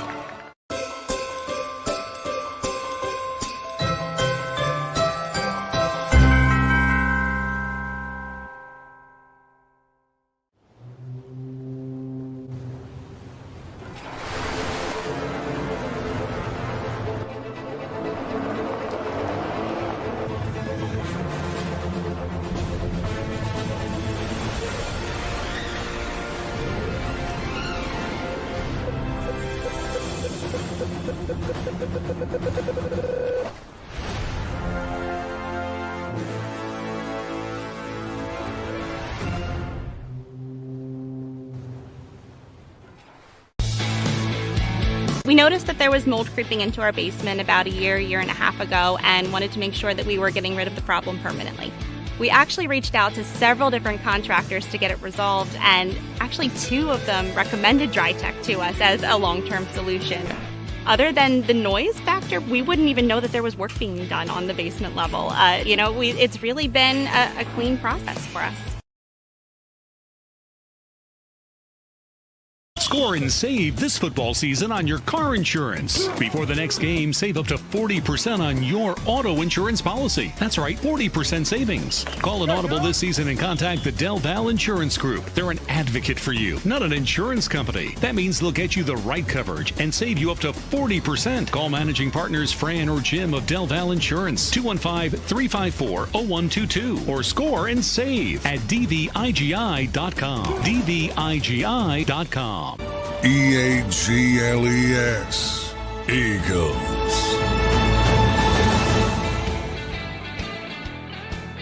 Welcome back in, everybody, to Birds 365, a Victory Monday edition of Birds 365. Joined now by Chris Franklin from NJ.com. We'll have Johnny Mack back in just a second, Chris. His heater went out. Oh, here he is. I got him back already. His heater was out, so he's dealing with some stuff over on that end. But joined now by Chris Franklin. Chris, how you doing on this Monday morning, brother? You're doing all right. I'm doing better than John, man. Yeah, Sorry, man.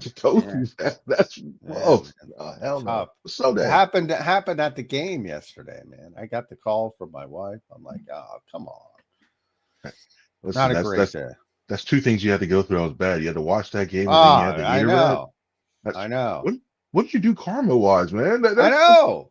I was like, oh. Got a cold. It's all going wrong. It's all going wrong, Chris Franklin. I'll put here. Come on, John, it's the playoffs. You got to get your A game out, my friend. Yeah, I know. You better hope Jordan Love doesn't show up with the A game. Is he even showing up?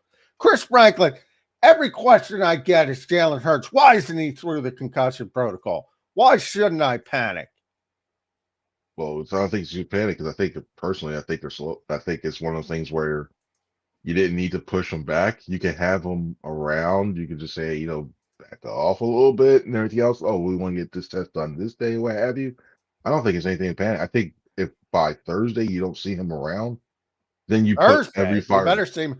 If he's not around by Wednesday, full blown panic. I think he's around. I think he's around. I think it's one of those things like they probably will clear on Wednesday, some sort of Thursday because it's a walkthrough. Whereas, well, that's true. Not they that. go to Wednesday. That'll be interesting. If they keep the Wednesday walkthrough for the playoffs, or if they ramp it up a bit. That'll be interesting. Kind of advantage. Yeah, that's true. I think he'll be fine. I think he'll be playing on Sunday because the way. Well, do you need him after watching Tanner McKee? Do you need him? Oh no! Here we go. No, please don't. Oh, don't tell me. God. I know you've gotten some people. I know. Tell me knock on wood. It's been quiet on the front. I've heard more McKee Pickett stuff as to that one. I'm waiting though. I'm waiting for probably by 1 o'clock this afternoon. You're gonna have one group. Well, the Eagles need to change their future. I think you need to put this guy in there. McKee's better than Hurts. Why are we running this thing? Something like that. Please no. Yeah, don't do that. Chris, what's your early feeling in this game, man? Eagles got the Packers. They're going to host the Green Bay Packers for Wild Card Weekend, Sunday, 4/25. A battle of two quarterbacks that I don't think are having their best year, but both have shown their upside at times. What do you think a week out from this game? How do you think the Eagles got, what do you think of the hand they were dealt? And, what do you think of the game right now? I think they got the better draw because you see, and I was probably wanting to play the Packers. You look at the Commanders, the way they're playing right now with confidence, even the backup, Marcus Mariota, who we saw here. Granted, he had a bad that early start to his thing. He trying to just catch the snap because they were going every which way when he was here. But when you look at the way he was leading that offense, you see the momentum they just have and that confidence they're playing with and that reckless abandon of, hey, they don't know they're first going to the playoffs for the first time. They're just playing with confidence.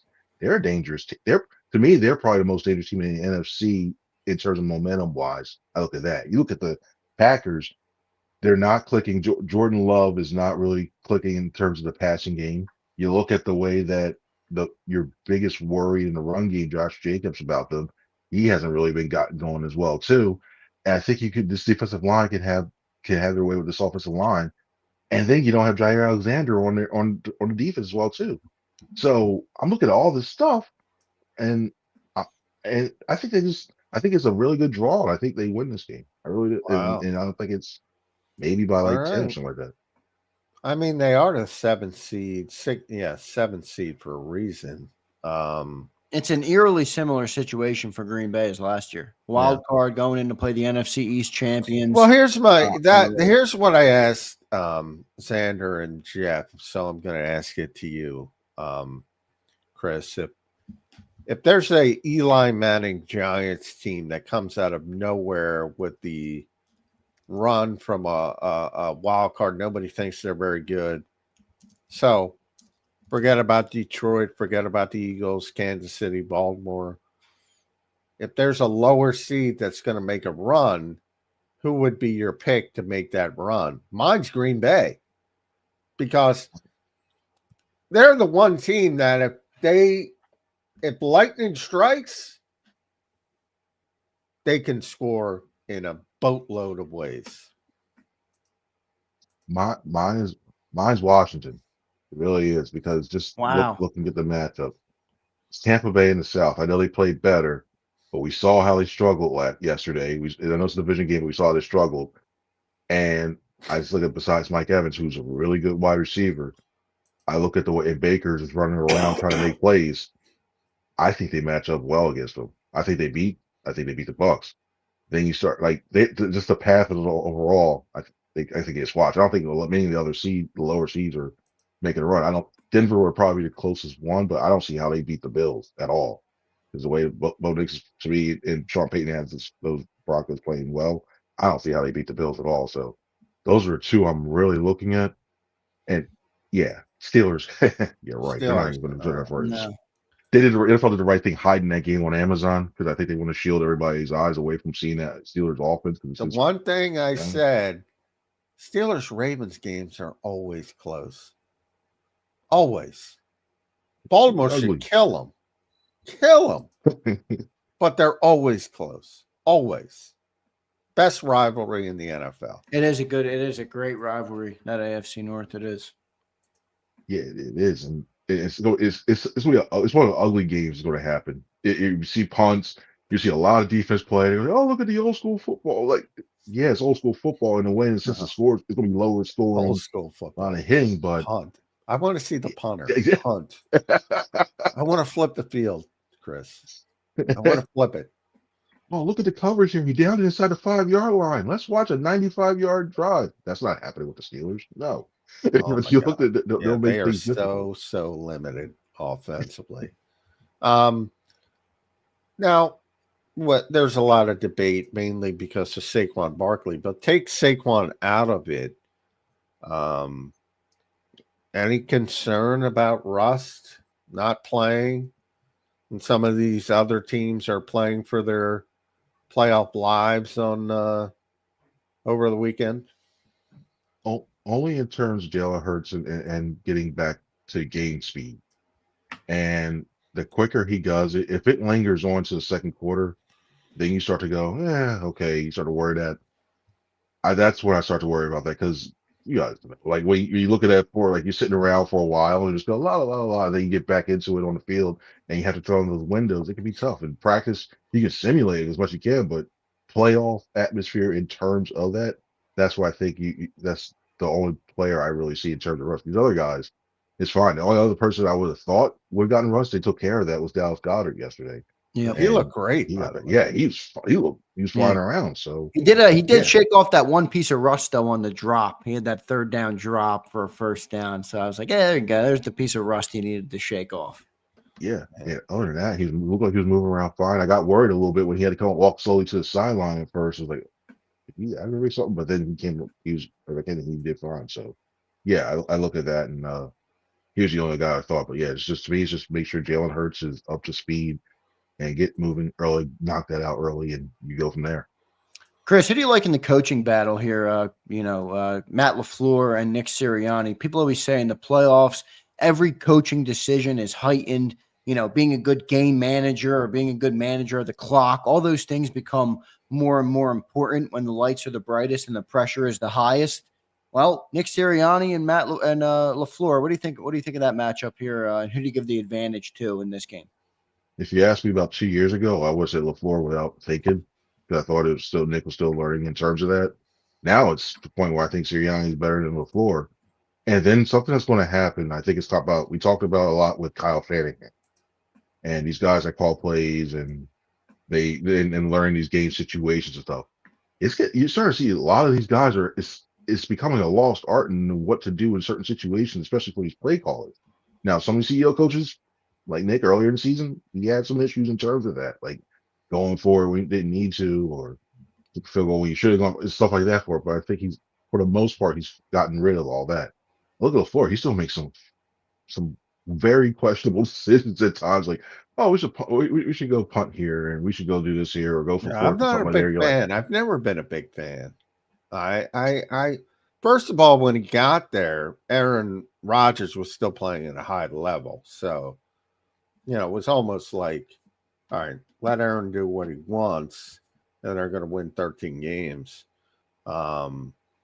And then I started to rethink it when Aaron lost and they developed Jordan Love. I said, well, maybe this guy's pretty good. And now I'm back to, I don't like this guy. I think the Eagles and Packers are very similar in that they never get the quarterback into a rhythm early. It drives me crazy.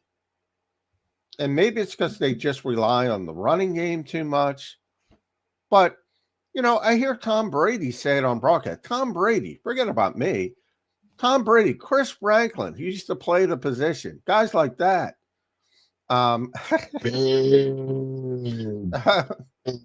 Guys, I'm like, every quarterback says, I got to get in a rhythm. And these two teams specifically, Green Bay and Philadelphia, wait and wait and wait until they have to do it. It drives me crazy. and that's the weird thing. Before Week 18, the Packers were, I think they were leading, if not second, one of those two, in first quarter yardage. They had the most in the first quarter yardage, and you look, it's like, well, it's the run game. They want to establish the run. Usually, want to flip that to the fourth quarter in order to run the out, but it's a lot of it. You think it'll be rhythm. You think it'll be running slants early. You think it'll be doing this, especially with those wide receivers. But one issue that could crop up again in this game that you look at with the Packers is drops. And if you try to establish drop a lot, they have a lot of drops. And this some not all that, a lot of it can be put on Love and the way the scheme a lot of people before, but those receivers own a little bit in that passing, especially in these last. I'll even go back the last 3 games really for Packers. A lot of drops early, a lot of what the missed in terms of routes. There's something off about them. The timing's off when it comes to some of these basic all stuff. Stuff is off, and you hope the Eagles take advantage of it. And same thing with the Eagles. You just hope this is a time now. You think maybe they'll get in a rhythm now early. They've done it. A couple weeks they've gotten some points at least in the first half, something like that. You hope they get in a rhythm early so you can stop holding your breath and like, oh, here we go again. Slow start. Hope the defense holds them, and then the offense catches up. They'll need to do that because once they would expect them to win this game, you go beyond that. These teams are going to bury it early if you keep doing that. Chris, both these teams like to run the ball, and with the January weather, I think all teams want to run the ball. Who do you think has the advantage there? Packers have a pretty good defense. They kind of have a slept-on defense. They're top 10 in defense, and they're pretty good against the run, better than the Eagles actually against the run. Who do you think has the advantage there? I still think defensively, I still think the Eagles have the in the run game. I think that's where you get them. I'm starting to look a little bit at the passing game because there's been a couple of leaks here and there in terms of like that back seven and the little areas of the zones and everything and picking apart. And that's where I worry about it. I worry about them selling out too much for a run. I like the way Jordan Davis has been playing lately. You look at even last week, this past yesterday, in a meaningless game, you see him going sideline to sideline. He's moving around really well. And he looks like the guy that could take on those two guys that you really needed. And Jalen Carter, we've seen the way he's been playing lately. So I don't have a problem with them controlling the middle. You need Middle winners, I don't have a problem. You just need when the reserves, if they rotate them and keep them fresh, they can have be effective in terms of that. The only thing I worry about is if you're running, if Huff is on the field and they decide to run that stretch play to the outside, and you got Josh Jacobs really moving, and Huff gets caught on the inside, and then obviously you got 8-9 yards. Bryce Huff taking strays. What makes you think it's not Bryce? It's not straight. It's not What straight. makes It's all you think yesterday. Bryce is even going to be on the field, Chris? It's probably going to be Nolan, the great Nolan Smith. Oh yeah, to start, but when you start going into, you can't have Nolan out there for every play. That's how you can take a straight down. I just look at yesterday when you got washed down that one too. I'm like, hey, could be Jalen work on that. Could be Jalen. And a lot of those guys are excited getting caught. They've getting caught inside a lot of times, and they've run outside. Teams have run outside that because they haven't got contained. So that's what I worry about. Josh Jacobs is a very good back, but sometimes I think, and I put the Eagles in this category as well. Sometimes I think it's a detriment to have a back that you're that confident in, because I think both of these teams are too foundationally set on, all right, we got a great running back, let's run the football. Whereas, and then Green Bay gets behind 28-0, and then they start going tempo, and all of a sudden they got a chance to win the game at the end. Or they're down 27-10, and they go, oh shit, let's go tempo. And they're throwing the ball all over the field. They have a chance to win in the end. What am I missing? It's the rhythm and the flow, in terms of just like, okay, I just call a line and just throw and not thinking, just go 1, 2, 3, bet and not thinking to go that way too. We've seen the Eagles when they go no huddle, they do really well. Yes, that's my point. Every week I seem to ask that question every week. Oh, your offense seemed to get started when you use tempo. Why is that? Why not start earlier with tempo? I don't get it, Chris. I think in order to get that to really make it effective, you need at least one first down to start out with it. And you're not getting that first down. Yeah, and it's not going to be effective because you want to try to keep them the same package in there and run that way too. This is all these teams we look at a lot of teams that really have quarterbacks that benefit from it.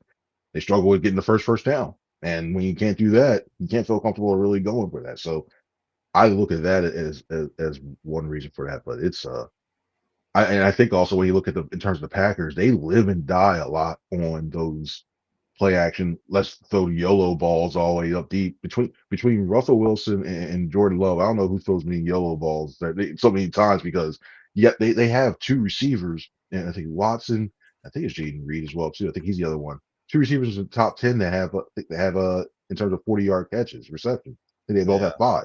And AJ Brown's right there with them. They are a big YOLO team when they do throw it. They're going to throw it up. And you got CJ Gardner-Johnson and Reed Blankenship could take advantage of that. And Reed got one in that first game too. Yeah, this is a big zone game. I don't think you're going to see go routes on. You think that's favorable versus Jordan Love? Yeah. Like if we were playing Stafford, the zone would scare me. No, I think it's the way to play against the Packers. Yeah. Yeah, definitely. You guys think there's any merit to this? There's a lot of guys on the Eagles right now that I know they're not the youngest team, but they got a lot of guys that have never been in this moment, right? You got Quignon, you got Cooper, you got Zach Bond, Nakobe Dean. I think Jalen Carter's obviously been there last year, but there's a lot of young guys on this team, even guys like Saquon Barkley, who's never really had meaningful games late in the year like this. You think that there's any impact from that with these guys getting ready to go for the playoffs or no? I think it's early on. Maybe like that first drive, you start to get in that feel when you have and that's the thing. Like you never know. You never can tell truly what a guy's thinking. But when you look at you try to tell like Quinyon Mitchell, Cooper Eugene, I don't see it as much like being in the pit of their stomach because they just seem like they're like, all right, we're here. All right, let's go. Something like that. Now maybe for one of the special teams guys, you hope they don't get so amped up if they kick the ball off and like, I'm ready to go. step offside, they jump early, and the next thing you know, the team's starting 35, 40-yard line. You're like, oh, great, here we go. We're giving them a good field position to start the game out. Yeah. Here we go. Looking at you, Sidney Brown. Don't jump early. he's been to the playoffs now once at least. They're like, please don't do like that. No, well, he got hurt like, last year. Yeah, he got hurt in week 18. He was one of the week 18 hurt guys. But yeah, I mean, this team has more playoff experience than most. So just, I would say to that, just lean on Jalen Hurts or Lane Johnson or everybody who's been there. You know, for the most part, they've been in the playoffs 4 consecutive years. Just with this regime, that's better than most teams. So I wouldn't. You're always integrating young players, and the one thing about Quinyon and Cooper as rookies, you know, they're calm, they're cool, collected. That's one of the reasons they're good rookies. Zach Bond, Zach Bond's like, I don't know if that dude even knows what's going on at the time. He's like, yeah, I'm just making plays. He's just out there playing. Yeah. Yeah. I don't see these guys as being overwhelmed by the moment at all. But maybe that's just me. I'm amazed by this defense. I say it all the time, Chris. Because of what's going on, 14 wins, Saquon, 2,000 yards. The biggest story is lost. This was arguably the worst defense in the NFL at the end of last season. They are now number 1. You don't see that kind of turnaround that quickly. It is an amazing story.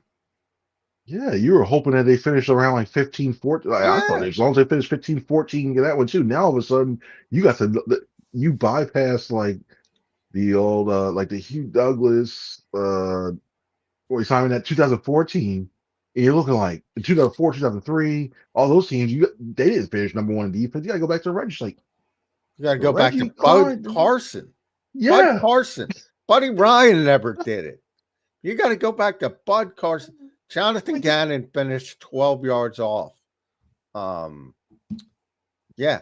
Vic Fangio has never had a number 1 defense until this defense. Relying on so many young players, relying on so many young players at critical positions, and he's gotten them up to speed. And even with a pass rush that you're still like the pass rush, you're like, all right, it's okay. You know, all right, interior, you got better interior. You usually see a lot of teams with the outside edge rushers that really help you get to that. Now you got he's doing it in the most reverse way as possible. Stuff with factors, you're like, oh, this shouldn't be that hard, but then they're doing it. And look at the pass defense doing well. The run defenses they're getting by with as well too. It really is.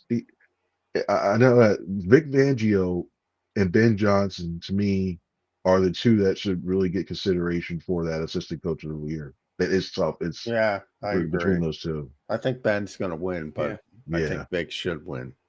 Chris, one of the things we haven't talked about in the whole show today, shame on us for this one, but Jake Elliott, is he a real problem for this team going into the playoffs? The kickers matter, man, in the playoffs. You need those 3 points when you need them. He missed a 39-yarder yesterday, his worst kicking percentage since 2020. How big of a concern is Jake Elliott in your eyes going into the playoffs? It's a bit of a concern. And looking at, I thought he worked his way out of it. No, this is when he gets the 40. It used to be, I remember that years, it used to be like, okay, Jake can kick the long ones, and you worried about him being inside like 45 and going. And now this year, he's like, nothing's really hidden. And it makes you concerned, and to the point where you're like, okay, I know Sirianni says he doesn't do that. You got to think about where you're going, and do you use them in certain situations now, and depending on which side of the field too. And it probably makes you less aggressive, which is not going to help. Or maybe maybe in a way you become more aggressive and say, I'm going to eschew the 45-yard field goal. I'm going to go for it. So who knows? It can go both ways, but. Since Zander brought up, I'll end it there with you. At C Franklin News, make sure You follow Chris on the X platform, NJ.com. Read him there. Does a great job covering this team. What the hell are they doing with kickoffs? Now we're back to Braden Mann. He kicks one out of bounds. What? It looked like they were trying to work on something. Maybe, like, what are they doing? I think we see Elliott next week. I think it was one of those things where they rested, try to give his leg as much of a rest as well too.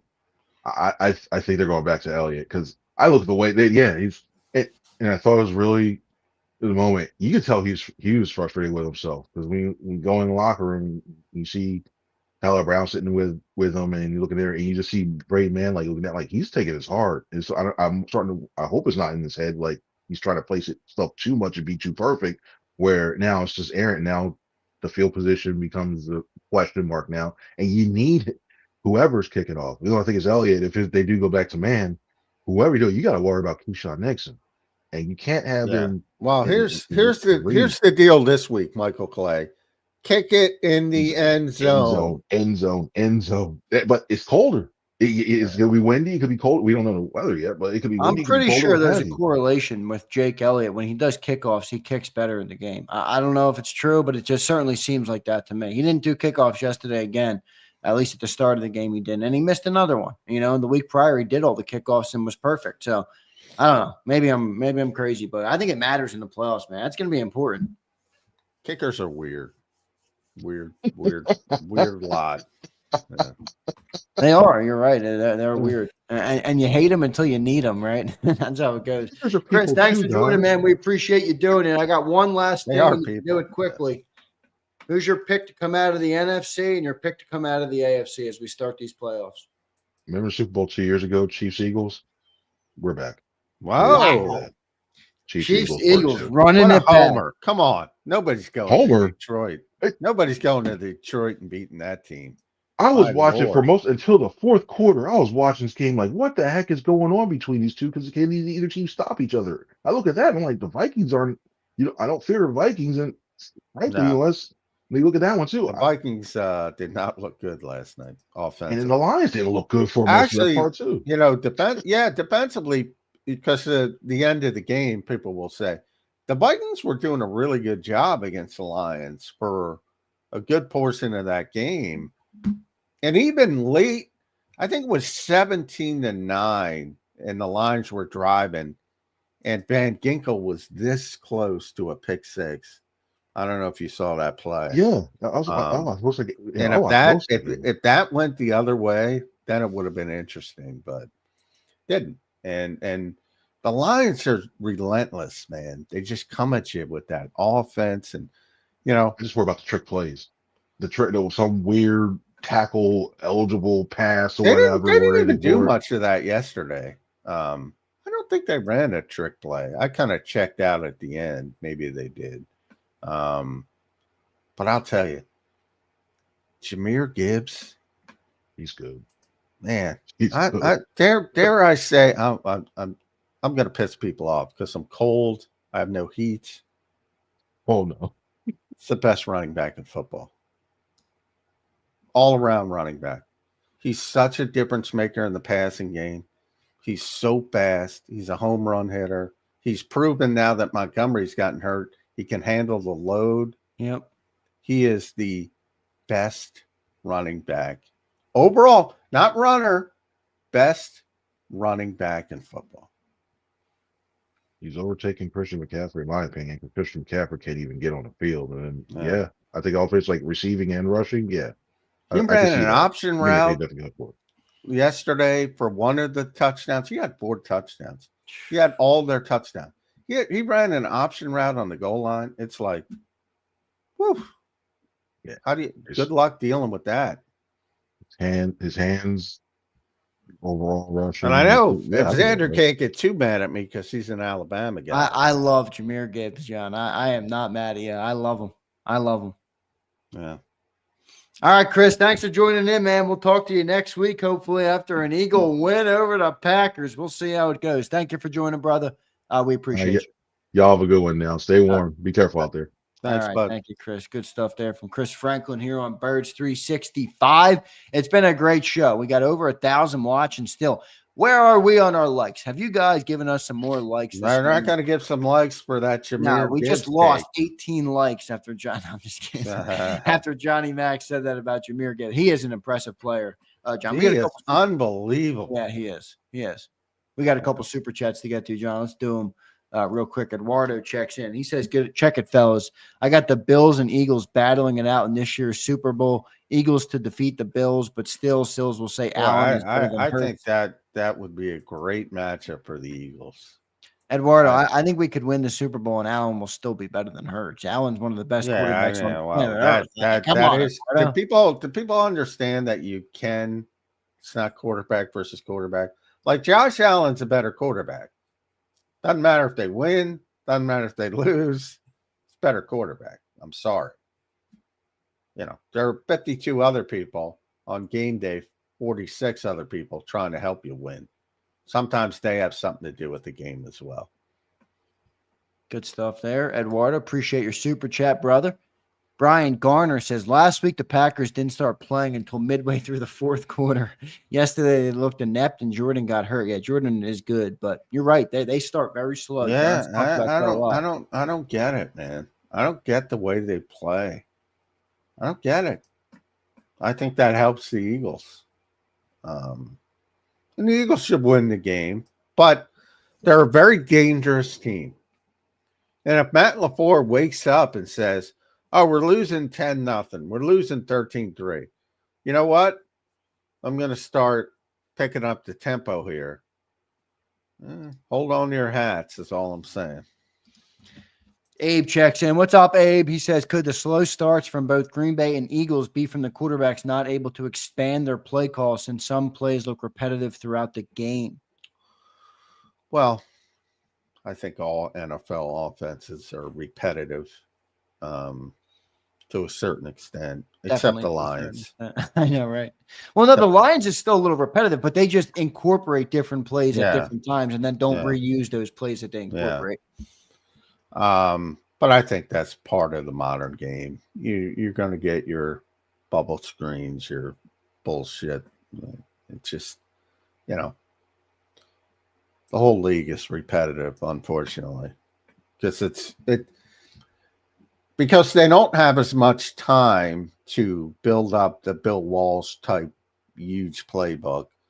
They've gone the opposite direction. They scale it back and they count on a couple staples, and everybody's kind of repetitive. Good stuff there, Abe. Thank you, brother. Brian Garner checks in. He says, youngest defense in the league goes from 26th to 1st with 7 new starters. Who would have predicted that? It's insane, Brian. I think it was even lower than 26 too, by the way. Nobody. Well, it was 31st in passing. It was about 26th in overall. Overall. Really bad. But at the end of the season, they were among the worst defense. Certainly worst third down defense, bunch of stuff. Nobody would have predicted it. And if they say they did, they're lying to you. Good stuff there, Brian. Thank you, brother. Brian Pumper checks in. What's a Birds 365 without a little Brian Pumper, huh? He says Tanner slander will not be tolerated. Tan the man showed that he is a prolific QB and that all Jalenites should be scared for their Messiah. Holy shit. Holy shit is right.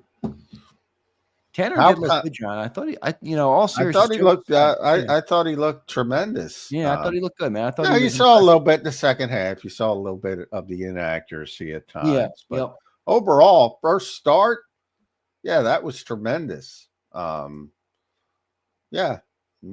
much to complain about. Good stuff there. Again, opponent, all that, but did a really good job. Yeah, no doubt. My guy, No Limit, checks in. I saw the 25 schedule. I'm not going to say that word at the end there, but holy mackerel. They better capitalize here, Johnny Mac, on I'm not worried. I guarantee you some of those teams aren't going to be good next year. That's true. They still got some tough road games, though, with some tough quarterbacks. So we'll see how it all plays out. Johnny Mac, your final thoughts, man. The Birds finished the year 14-3. And it's playoff time, baby, and we got the Green Bay Packers. Yeah, thank God after that Week 18. Great matchup, marquee matchup of the week. what more could you ask for? Packers, Eagles, NFL script writers. It started in Brazil, and here we go again, round 2. In Philadelphia. That's all you can ask for. Now you just got to go finish the deal. Then I think it gets easier in the divisional round. And then you cross your fingers and hope Jared Goff has the Sam Darnold game in the divisional round, and all of a sudden the championship game is in Philadelphia. So how good would that be? But I'll say this. Other than the NFC North teams, Detroit, Minnesota, Green Bay, I don't think anybody can beat the Eagles. And I don't even think Minnesota could beat them. I don't think Minnesota or Green Bay can beat them. I do think Green Bay could beat them. Well, anybody can beat anybody. Will they? No. I'm saying I'm not saying yes, anybody can beat. Okay, I get what you're saying. I'm saying they're good enough, talented enough. That's what I'm saying. We will see how it plays out. Johnny Mac, great show today, brother. I'm going to let you run. I know you got a whole lot of litany of things to deal with over in the McMullen household. So we hope everything goes well for you, brother, and you can get warm up a little bit today. But we appreciate you doing it today, man. Great show. All right, thanks. Yeah, thanks, everybody. We appreciate all you guys in the chat, man. Hit that like button for us on the way out. Appreciate all of our super chats today. It's playoffs, everybody, so lock in, man. We'll be doing tons of content all week long on the channel. Let's get it. It's do or die now. So we appreciate all you guys being here. Hit that like button on the way out, and we'll catch you tomorrow on Birds 365. You've been listening to Birds 365, the destination for the passionate Eagles football fan who bleeds green. If it's Eagles football, we're talking about it. Debate inside the locker room and guests that are some of the greatest football minds from around the region. We hope you enjoyed the show. We know we had a blast. Make sure to like, comment, and subscribe, and we'll be back soon. But in the meantime, hook up with us on social media at JAKIB Sports. See you next time on Birds 365.